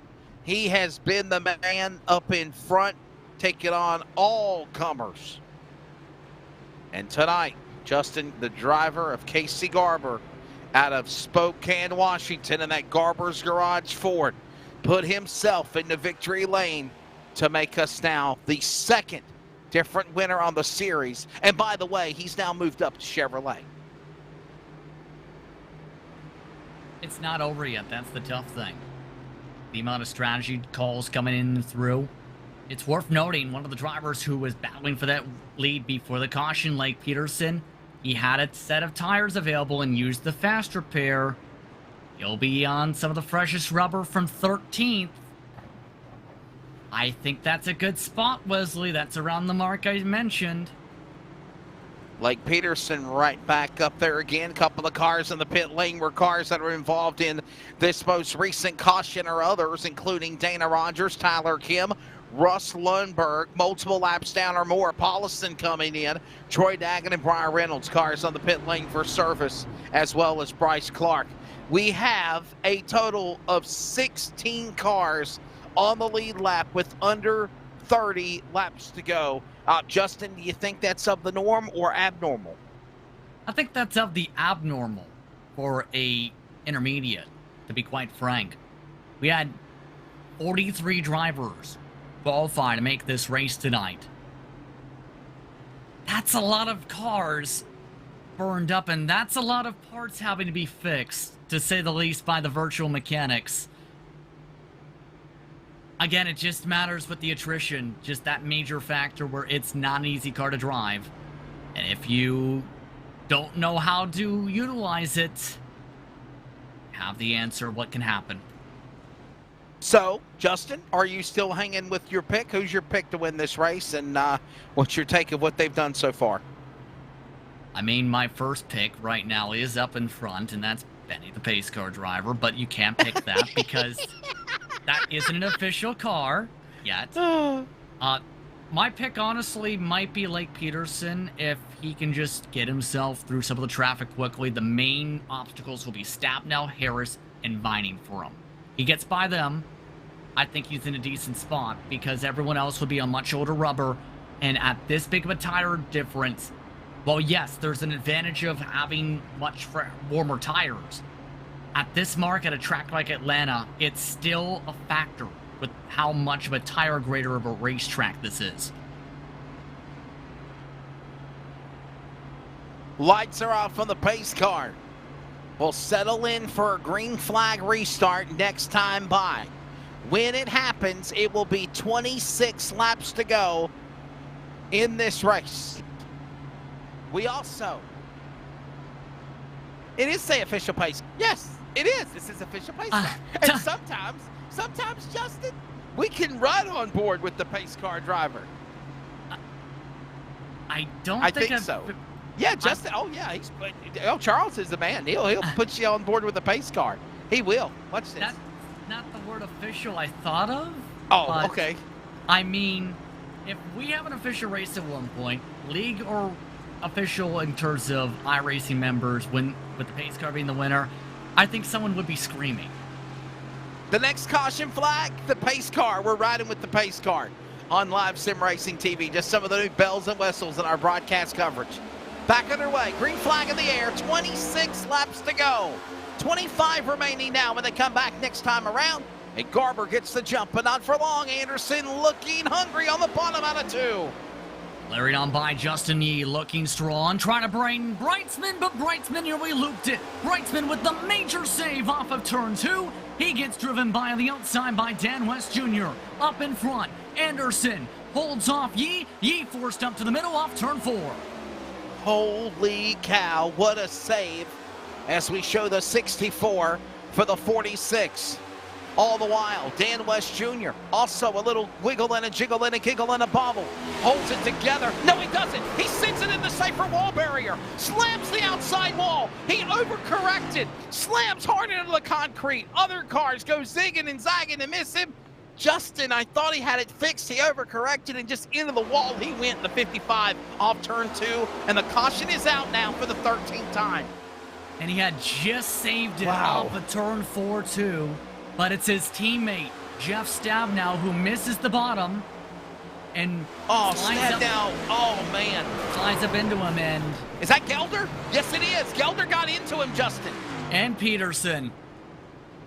Oh, heartbreak for Dan West Jr. And mind you, that is the backup car. That was, and what I mean by the backup car is that's the car on the fast repair. And it is trashed. I think Peterson may have just avoided major damage, I will say. If he was able to get low enough, believe he may have just gotten low enough, but either way. Wow. What heartbreak for Dan West Jr. Is there any way we can go to an extended replay and ride on board with the driver at a Shelton, Washington? Stop. Oh, wait a minute. No, the pace car. We're on board the pace car. And drivers cut through the grass to enter the pit lane there. Is that legal? Casey Garber did make it in, barely. Anderson technically passed the commitment box, but I don't think that's a penalty on iRacing officially. I was about to say, holy cow. I mean, he pitted before he got to the commitment cone, though, in the grass. Exactly. Oh, Jeff Stabnow overshot his pit stall by 2. Oh, my goodness, that's hurting. Garber down and away. Here comes now Yee off the pit lane. They're side by side, the drag race to the cone. Give it to Garber. Anderson, Justin back to the lead. Here's our racing summary of cautions. We're now at 13 yellow flags. It's coming up here. We're not done yet 13 cautions, Justin. 13 cautions. 47 caution laps and 4 lead changes. Justin, that is the same amount of cautions that was in the Sim 500 Cup race earlier tonight in round 2 or round 3 at Las Vegas. There has been a total now of 26 yellow flags here tonight on Live Sim Racing broadcast coverage, and we're not done. I was gonna say, I think that number's gonna go up. I just feel it with the trend. We're running out of cars, but... And now, Justin, for your entertainment, we go on board with the pace car. I just find it so stunning how... Look at the arms of the steering wheel, how stiff that is. How stiff it is. Those are your words, not mine. Is he turning the wheel? It's like the wheel doesn't turn, it just turns forward. That's one of those Back to the Future cars, right? Where it's driving on its own. I've seen the pace car find a way to drift around the corners at 150 miles an hour before. I've seen pace trucks jump their way over at dirt circuits at 199 miles an hour to get out of the way. So, pace car speed, what is he going, about 60 miles an hour? 55, 60 miles an hour around the racetrack? 65. It's 65 in That's what I was Atlanta. thinking. Oh, yeah, there's from the back. We got all sorts of different camera angles. Charles loves to have fun with the pace car. Watch this. Look at these different camera angles. He's got one that's like right on top of the pilot light. Oh, the camera got broke. It got broke at Charlotte, I was told. Yeah. Well, technically the camera that you're on board, there's actually a little rear view camera where in these days, a lot of the cars in production cars on the road, I should say, have to have that view to see what's behind you. This is essentially from that viewpoint of what you would see in the backup camera when you go in reverse. Right. And mind you, we're getting ready for a restart, so the field is going to start getting bunched up side by side with them. I thought you were going to stay with the pace car driver. Watch him come onto the pit lane. Okay, no more. 20 laps. Okay, 20 to go. Are you 20 okay? laps to go. 20 laps to go. If people only heard our producer in our ear, I swear. 20 laps to go, and we'll get ready for the restart here, Justin. These drivers have to make sure they balance the right amount of chomping at the bit, make sure they don't over-chew, and make sure they don't leave any scraps available, because if you leave scraps, everyone's going to try and steal those scraps and then steal everything else around you. Field coming back to the O'Reilly Auto Parts restart zone box. 20 laps to go now here in Atlanta. Pucker up and hold on tight. It's going to be a wild one. Anderson jumping out in front. Moore now battling Brightsman for second. Meanwhile, door-to-door with King and Barnes off two. 2 by 2 for the battle for second, as well as the battle for fourth position. Barnes losing ground to Tyler King on the high side. His American touch-up machine, and it's orange, green, and yellow colors. Trying to wrap just below that bump in turn 3. He powers his way up inside the top 4. Remember earlier when Dan West Jr. had some help there with Brightsman, and also, with Dan West Jr. and Stab now is also Peterson. Peterson, however, lucky or not, riding back in that spot. He sits in the top 5 now, gets around, and sideways goes Barnes. Daytona pole winner, gets loose. He'll save it. We'll still stay green as they go to turn 3 with 19 to go. Peterson also had to save it coming off the corner. Both of them in synchrony there. He's up to 6, Peterson, though regardless, he tries to build up the run on Dan Lowther. Behind him, the battle is side by side with Kevin Smith's modified with Frank Harris. Off of the corner, down the back straightaway. Another lap in with Anderson, Brightsman, and Moore. Top 3. How about Dean Moore, Justin? What a big attaboy that would be for him. It's just one of those new drivers that we talked about, guys that struggle up in the front. And how about Dan Lowther, also in the top 5? What a run for the 63. And Lowther amongst those trying to keep the car clean. One of the clean cars left in the whole field. He's pulling away from the side-by-side with Garber and Peterson. Peterson on the bottom, Garber up the top. Garber gives a car length and half space as they try and pull off for the rest of the pack. Off the corner, though, they're still side-by-side for the battle for the 6th position as they get loose behind them.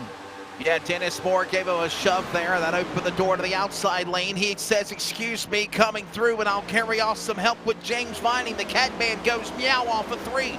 He now also carries that momentum working off the turn. Meanwhile, Tyler King, Garber, and now that battle with Peterson in the top 5 heats up again with 15 to go this time by. King with some of the oldest cars on track, getting driven around quickly on the bottom side by Garber and by Peterson. That moves them up to 5th and 6th respectively. Can they close out 1.4 seconds to get up to Anderson? 15 laps to decide it. It's time to step up and take what is yours here in Hotlanta on a Monday night, Tuesday morning slash on the East Coast. 15 at the line. Anderson out in front. Brightsman second. They've got a big gap now to now King. Also, Ritter's climbing back in the mix. He's in the top 10. Ritter's up to 7th now. He passes Tyler King. He's going after now Lake Peterson. The 23's coming hard as they go to turn 3 as one car sideways in the back.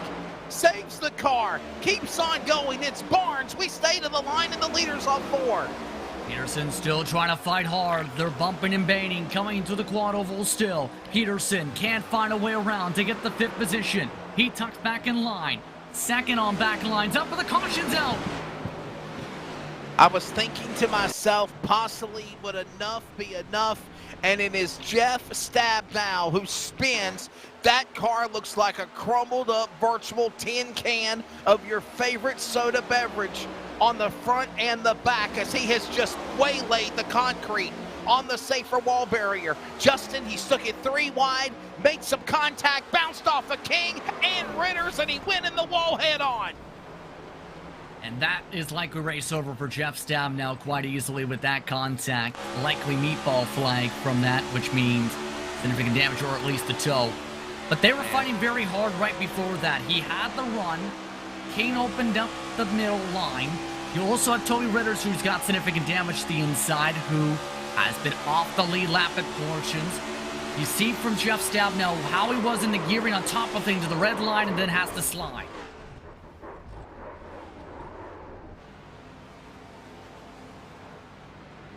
Now, oh my goodness. Go ahead, Justin. I'm sorry, man. I'm just basically reminiscing of another week with our LSR Sierra Sports team entry just all tore up. That gave a black flag to Toby Ritters, by the way. So Toby Ritters, take him out of contention. Remember that incident limit at 17 incidents, you end up getting black flags from that point forward until you get to 24. Ritters in a bad spot. Stabnow likely out of contention the rest of the way. Anderson before the caution, though, he broke the draft. Was 1 second up over Brightsman with all the fighting for second.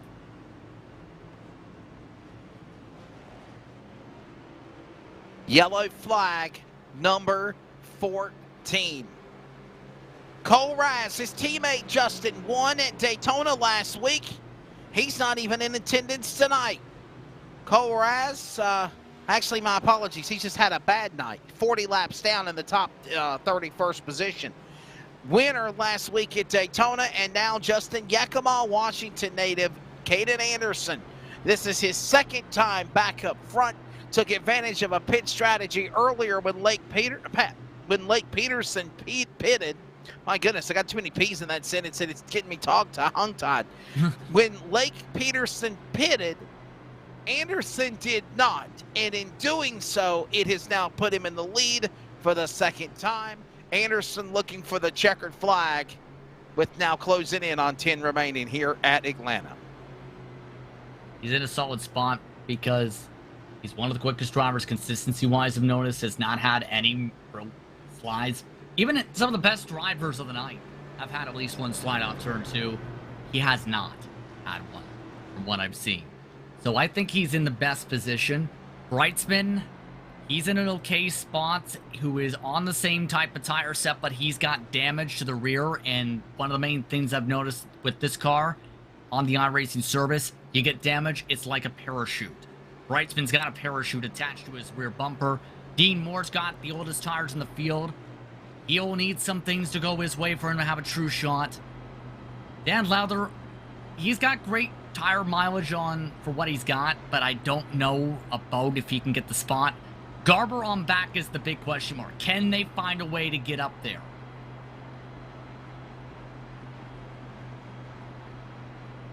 Behind the back of Sean Brightsman car. And all the while, this racing rolls on. It is not over yet. Thursday night, just want to remind you, I made a mistake earlier. It's not here at Atlanta. We go to the Truck Series at Richmond. Justin, how's it feel to be back in the saddle again with the Northwest Racing Series, buddy? It's pretty exciting to say the very least, and it's intriguing to see some of the up-and-coming talent in particular from the Northwest region because it's one of the most tight-knit regions on iRacing, as I've talked about in the past. We talked about the routes to some of the top series in iRacing today and the most prestigious ones. And some of these drivers, in turn, are actually in the midst of making their return to said series. But you also have drivers who I first noticed in this series who are becoming very prominent in iRacing as a whole. Anderson is amongst that grouping. Peterson is amongst that grouping. Justin Yee is amongst that grouping. This is a place where if you're in the Northwest, you can make a name for yourself if you do really well here.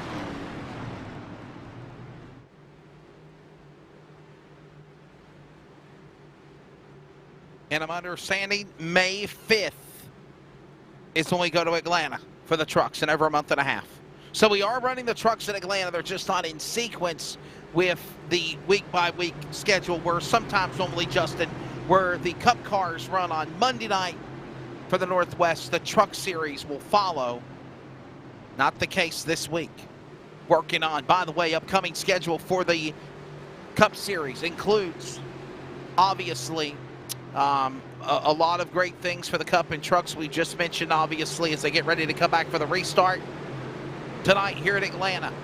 Next week will follow at Richmond, Dover, Las Vegas, and then the Bristol Dirt Race on April 11th as we settle in with under 10 laps to go. The restart. It's Sean Brightsman trying to reel in Caden Anderson. We know, Justin, how methodically as he overshot the car. Brightsman got sideways. I was literally just going to say, keep an eye on Brightsman. He knows how to pull those wild cards, but not like that. Oh my goodness, he spins to the apron and there's no caution flag. He had been close to spinning it several times tonight. It's finally happened. He is now out of contention for the win. Blake Peterson is in contention now in second. He needs to close 6/10 to get up to Anderson. He gains a 10th alone in turns 1 and 2, running the bottom. The race rolls on. What a tough break there for Sean Brightsman. Fought so hard to get back in this battle. Mind you, the 8 remaining. Caution. Nope, not anymore. Caution flag out for the 14th time. And it's Hunter, I believe, of the number 2 machine.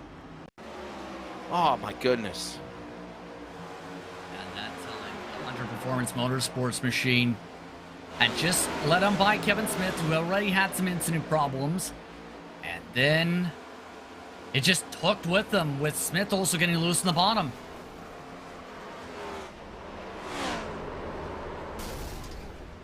Man, oh man. Wow. And I've always had the saying, right? When someone gets loose in front of you, the driver behind, or rather, you get loose, the driver behind can likely feel it at double the force. I think that was the case where Smith started getting loose and Hunter felt himself get loose, even though there was the different line. And Hunter paid the worst price out of it.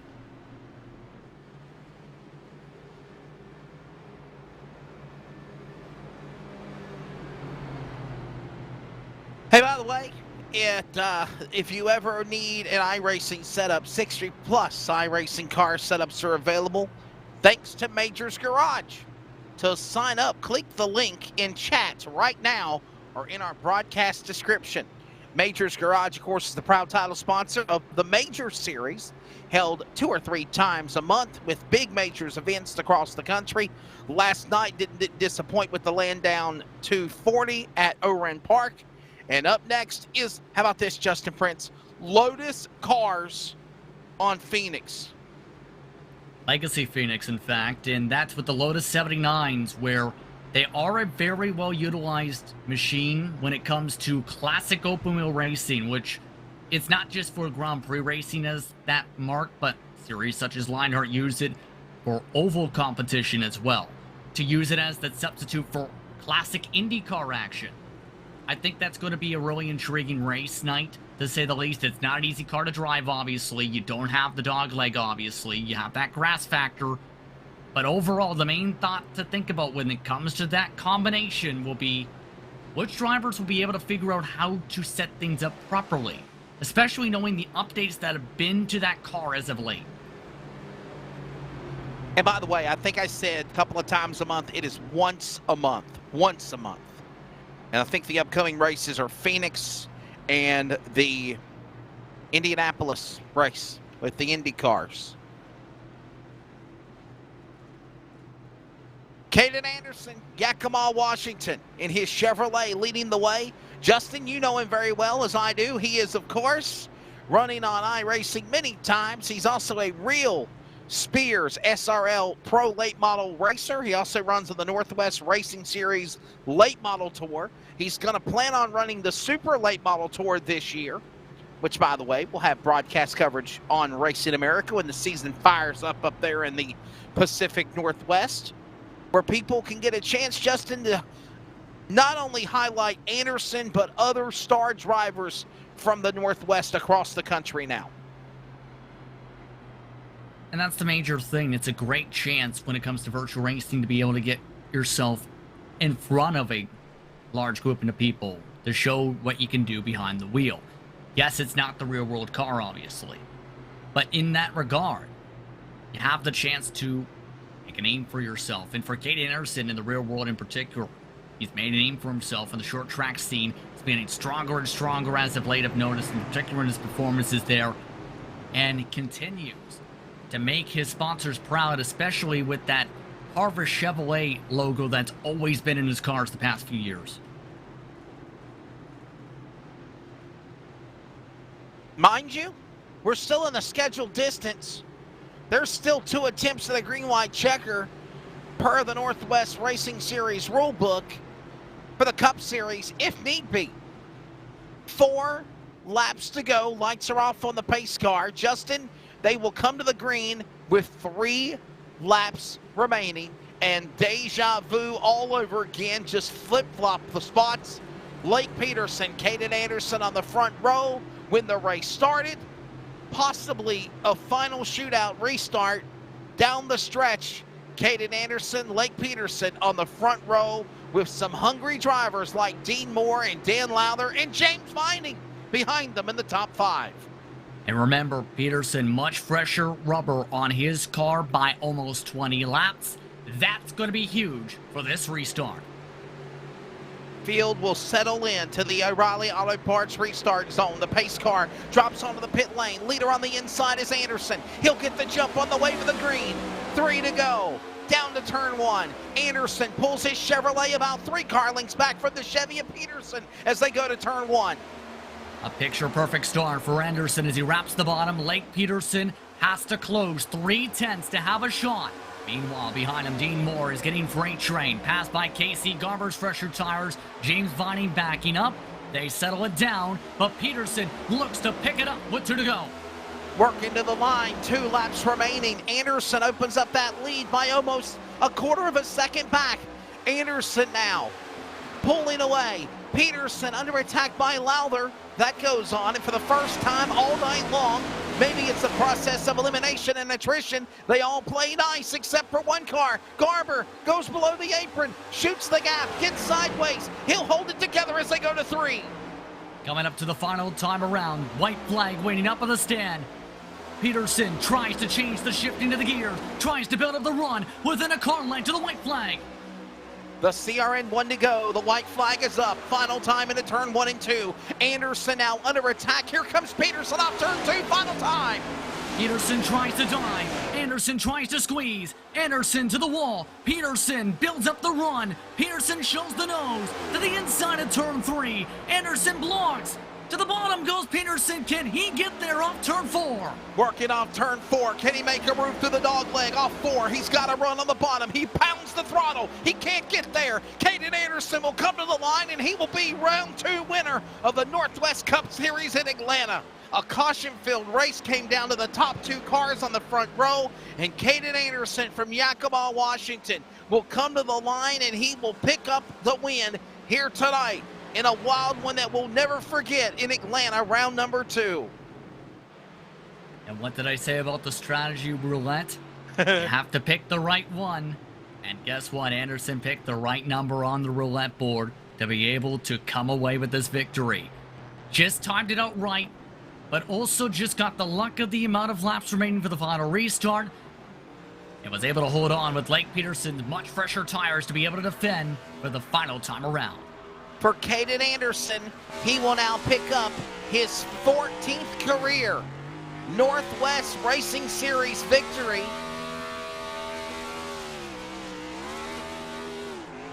With the Northwest Racing Series. Mind you, Justin, he only has a couple of Cup Series wins.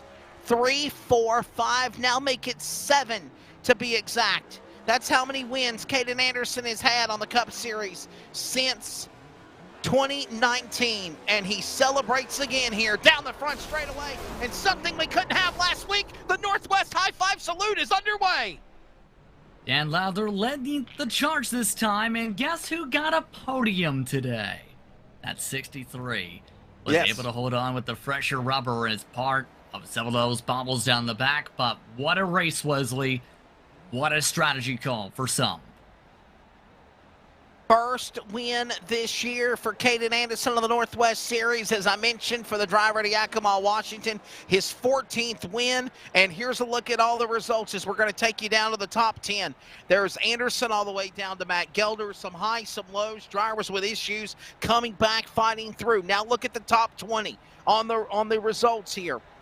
Tyler King, Ritter, Stabnow, Smith, Harris. You know what? Let's start that over, Charles, if you don't mind. I forgot we're doing the radio coverage. Here's the unofficial results again here tonight from Atlanta. Caden Anderson is your winner. Lake Peterson second. Dan Lowther third. Dean Moore fourth. Justin Yee, Casey Garber, James Vining, Sean Breitzman, Brian Barnes, Matt Gelder, the top 10. And as I mentioned, Justin, as you'll grab the next 10, some highs and lows with new upcoming drivers in the lineup finish. 11th spot went to Tyler King, 3.8 seconds back. Toby Ritters recovers from black flag to finish in 12th. Jeff Stabnow's modified finished in 13th.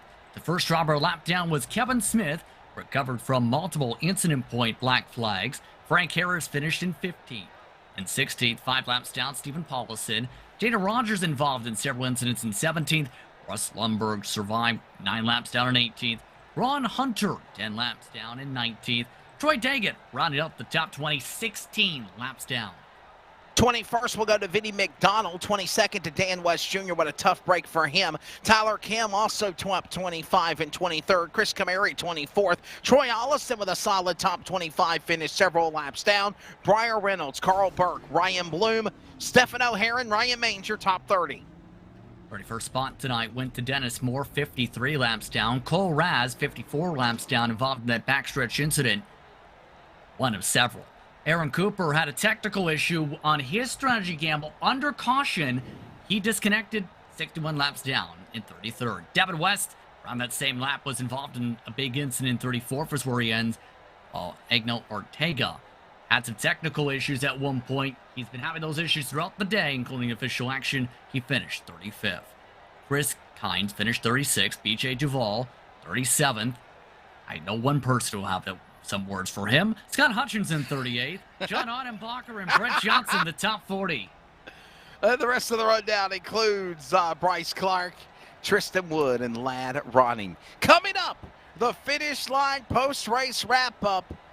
It's all on the way. We'll grab a word with our top 3 finishers and Caden Anderson, the winner. Round 2 at Atlanta. Stick around. This is iRacing on LSRTV. And for those that are listening to esports on the Community Radio Network at wearecrn.com.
Welcome back to coverage of the Northwest Racing Series and the Cup program. This is coverage of iRacing on LSRTV, the Community Radio Network. Justin Prince, Wesley Outland back here with you. It's on to the finish line post-race wrap-up. Remember, finish line is every Wednesday afternoon, 12 to 2 p.m. Eastern Time on Fox Sports Radio affiliates throughout the Carolina, the Community Radio Network, iHeartRadio Sports as well. Guests include this week the Quapple brothers, Caden Carson Quapple, winning at Caraway for the Old North State Nationals. Ty Majeski's 5th Rattler, and so much more coming up. Finish line, check it out for video right here on LSR Rocket Media Productions. Right now, we'll grab our third place man, Dan Lowther.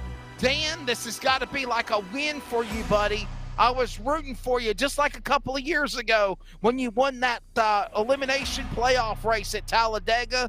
The same can be said about tonight. What a crazy survival of fittest. And you had your share of bad luck tonight as well.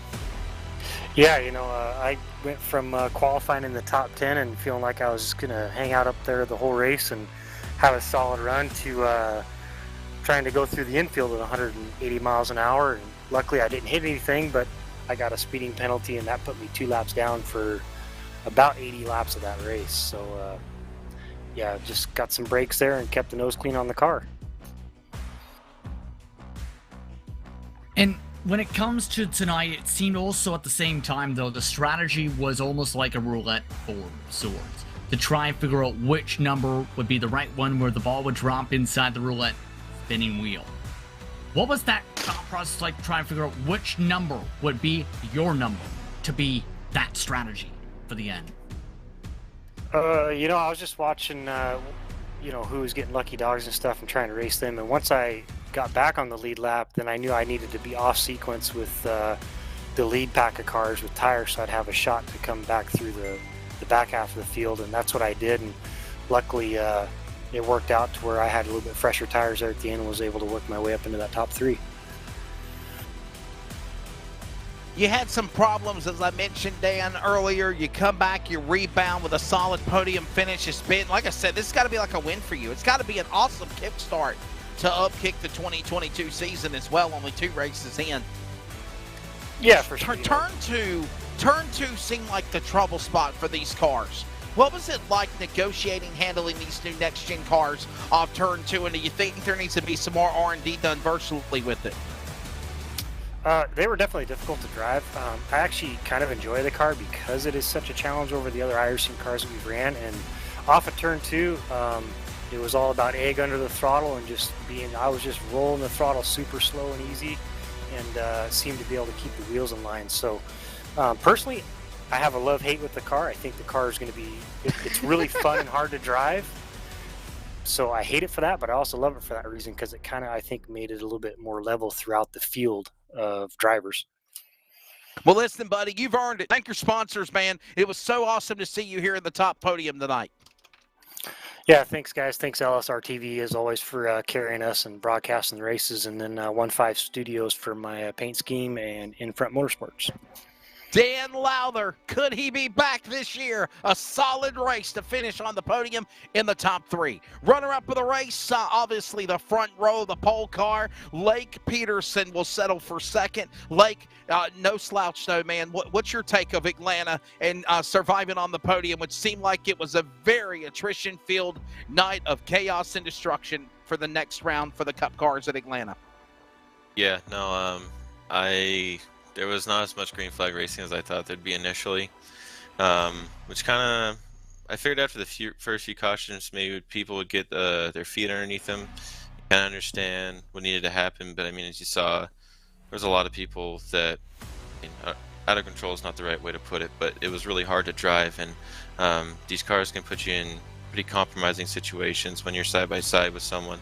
So I mean, it was okay. I felt like I did the best I could to navigate the seas and work my way up from the back when I lost some track position, and just tried to make the most out of the day.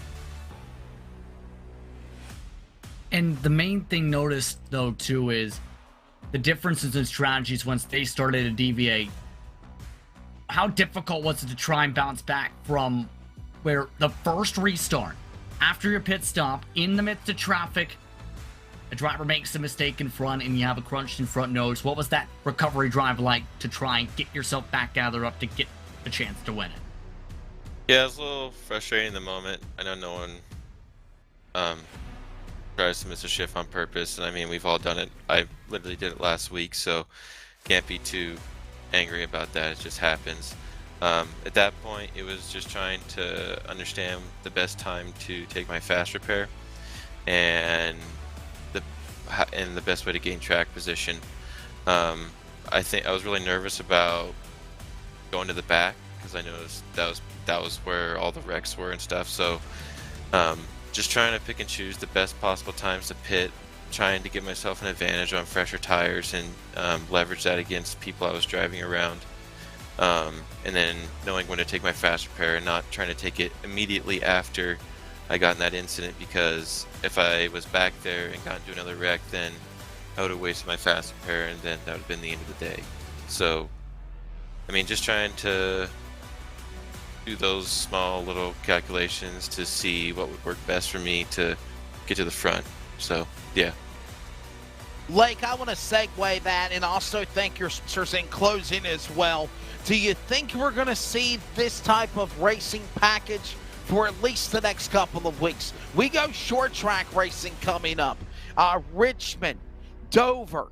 I think of tracks like that on the schedule, and obviously the Bristol Dirt Race on the horizon too. Is this the product that we're all going to have to try to figure out and adapt? And eventually, do you think we'll get there with this car? I think so. I think there's a few more adjustments that need to be made on iRacing's behalf. I think the draft is a little bit too powerful. I had like a minute of damage and I was still able to catch up to the leaders with fresh cars, and my front end was destroyed. So I think that's something that needs to be addressed. I think it aids people and damaged cars a little bit too much. With that being said, I think this car is extremely fun to drive. For me, it's my favorite car on the service. And I think with some minor adjustments, this thing could be an absolute powerhouse. People just got to get used to it. It's something that's different than the Gen 6 car. And I think it has a really bright future.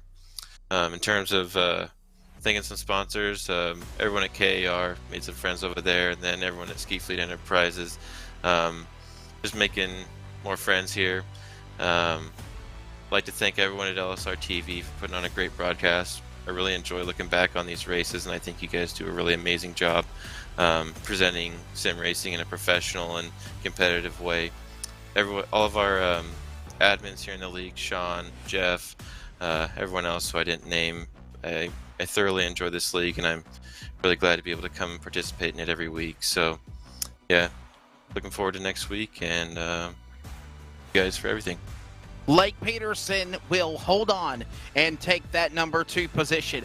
In addition to Caden Anderson picking up the win here tonight, he also jumped us unofficially to 4 spots as being the winner tonight with 2 top 5s and 2 top 10s.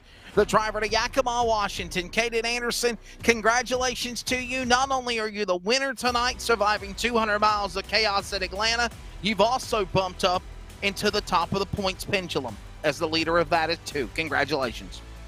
Thank you. Yeah, I feel like we really set ground here tonight and worked well with the strategy and staying out of chaos to come home with the win. Talk us through the final laps of this one, because you had a friend of yours, someone you've raced against in the official action, Lake Peterson, right on your heels with much fresher tires, 18 lap fresher tires to be precise. Talk us through the final 3 laps, trying to hold him off. Yeah, with these cars, I've learned that draft is very important, so having clean air out front is probably number 1 over having fresher tires. So being able to know that someone behind you is going to race you clean and also not do any of these stupid moves is pretty nice to know, and gives you confidence in being able to race clean up front. I said this again, and I don't want to sound like I'm being repetitive here. Caden, trouble off turn 2. It seemed like turn 2 was just a bad spot. Is it the handling? Is it the setup? Is it the way the track's made? What was making trouble turn be the trouble spot for it seemed like the majority of the race tonight? A lot of it is, this car is new, and and these cars are not easy to drive like the old Gen 6 cars. You actually have to drive these cars and be able to wheel a car. So a lot of times when you get cold tires, these things are going to be super loose off the corner, and I don't think a lot of people expect that, because on the old cars you're able to just to mash it and come off the corner fine. So I think a lot of it is just inexperience and not enough track time. Justin Winter, extra question if you want to, buddy. Now, let me ask you this now, because the next race on the schedule is talked about a bit is short track action. Similar type of downforce levels, same horsepower. Your opinions on what we may see on the short tracks when it comes to this car based on your experience, knowing how much work you put in leading up to 2022 for this year. Yeah, I feel like a short track just really just brings out the talent in drivers, and so you're gonna see probably a lot of what tonight happened. I mean, obviously this is a big track, but it's gonna take a lot of skill and patience and just endurance to be able to finish and be good there. So I feel like if we're good here, I feel like we'll have a good shot at short tracks, as that's my specialty. Thank those sponsors, Caden, and obviously it's got to be good to have a win to start the season quickly. Yeah, I want to thank our new alliance. We've kind of formed an alliance with Skeet Fleet Enterprises and Garbage Garage. So we had 4 of the top 6 tonight, and I think we had 3 of the top 5 at Daytona. So I want to thank these guys for helping out and getting things rolling to begin the season. And I want to thank Harvest Chevrolet and CAD Designs. Second different winner of the year. Of course, Cole Raz won last week. Ironically, they're also good friends. And when it's said and done, Yakima, Washington's Caden Anderson, the next top dog of the Pacific Northwest Cup Series, winning here tonight at Atlanta. Quick break on CRN and LSRTV with coverage of iRacing, and Justin and I wrap things up in just a moment. This is our series, So many different pieces that you have to watch out for. where the stakes are always higher, $300,000. where virtual meets reality, How bad do you want it? They're wasting no time getting at it. where the best thrive and the flawless win. This is the eNASCAR Coca-Cola iRacing Series.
Welcome back, and oh my goodness, hold your breath.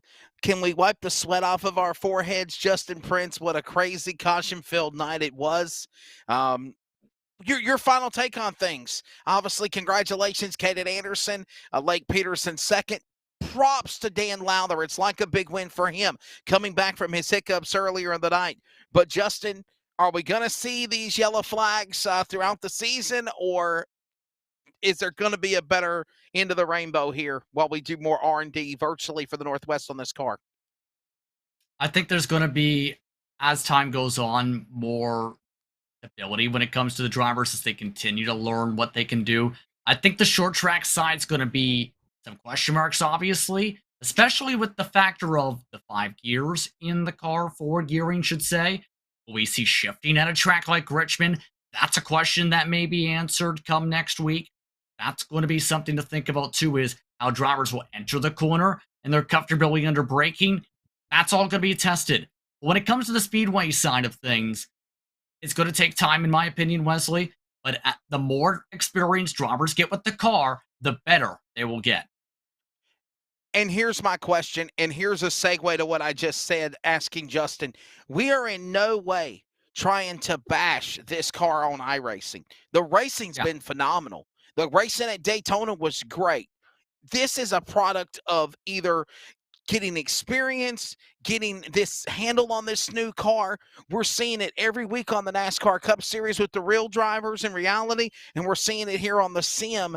And again, it's not to bash the car or the series. We're going to get there. We're going to cross this curve. But I just think that so far, it is allowing these drivers like Caden Anderson, like Dan Lowther, like Justin Yee, the top dogs, they're there. They're still there. They might be having their own growing pains, but some new, fresh faces are getting a chance to be spotlighted here on a nightly basis with the coverage. And I think in particular, it shows even more on how talented some of the drivers are that are able to run up front with this type of car, because that's one of the main mainstays. It's been known to be harder to drive. That was one of its main staples, that drivers in the real world and virtually wanted a car that was harder to drive. And if you know how to drive it, guess what? It shows that you know what you're doing with this type of a car, but also that you have the talent to handle it. I think it's a big statement to see how well Dan Lowther in particular, I think, went, because while we mentioned, he was laps down at one point, he was able to slowly, methodically make his way up forward, and was one of the few drivers I don't think I've really seen slide around the second half of the race. He was one of the few that didn't have the turn two troubles. We're on to Richmond next week. Final question, we'll close it out. What do you think we'll see at Richmond? And obviously we see a sample of the trucks at Richmond, but then it's deemed to say, can you take something from the truck package and put it on this new next-gen car for next Monday night? You're shaking your head already, and that's the word I'm thinking. No way. No. Yeah, because it's, again, different types of build in terms of how it's handled and in terms of even the shifting. But the main thing I'm thinking about when it comes to Richmond is going to be how drivers are going to handle being able to the stopping power, get themselves into braking, how they're going to handle the corner exit. It's going to be like Pearson said, making sure you have an egg under the throttle. Almost feel like you need to have 3 eggs under the throttle for that type of a racetrack with what we may see, because we talked about turn 2 troubles at Atlanta, which turn 2 is usually known for trouble at Richmond. Well, the only turn 2 at Richmond. And we love short track racing. It should be a good one. Justin Prince, always a pleasure working with you, buddy. Have a good weekend. You too, when sir. It's all said and done, another different winner, Cole Raz and Caden Anderson winning on the Northwest Racing Series. Follow them on Facebook if you'd like to join. Trucks at Richmond coming up on Thursday night. And remember, the trucks are back at Richmond for the Cup cars next Monday as well. Follow us at LSRTV, at CRN Sports, at Facebook, Twitter, and Instagram, livesimracingtv.com, and we are CRN.com. For Jeff Stabnow, Charles Wooten, everybody at Rocket Media, for Justin Prince, I'm Wesley Outland. Thank you for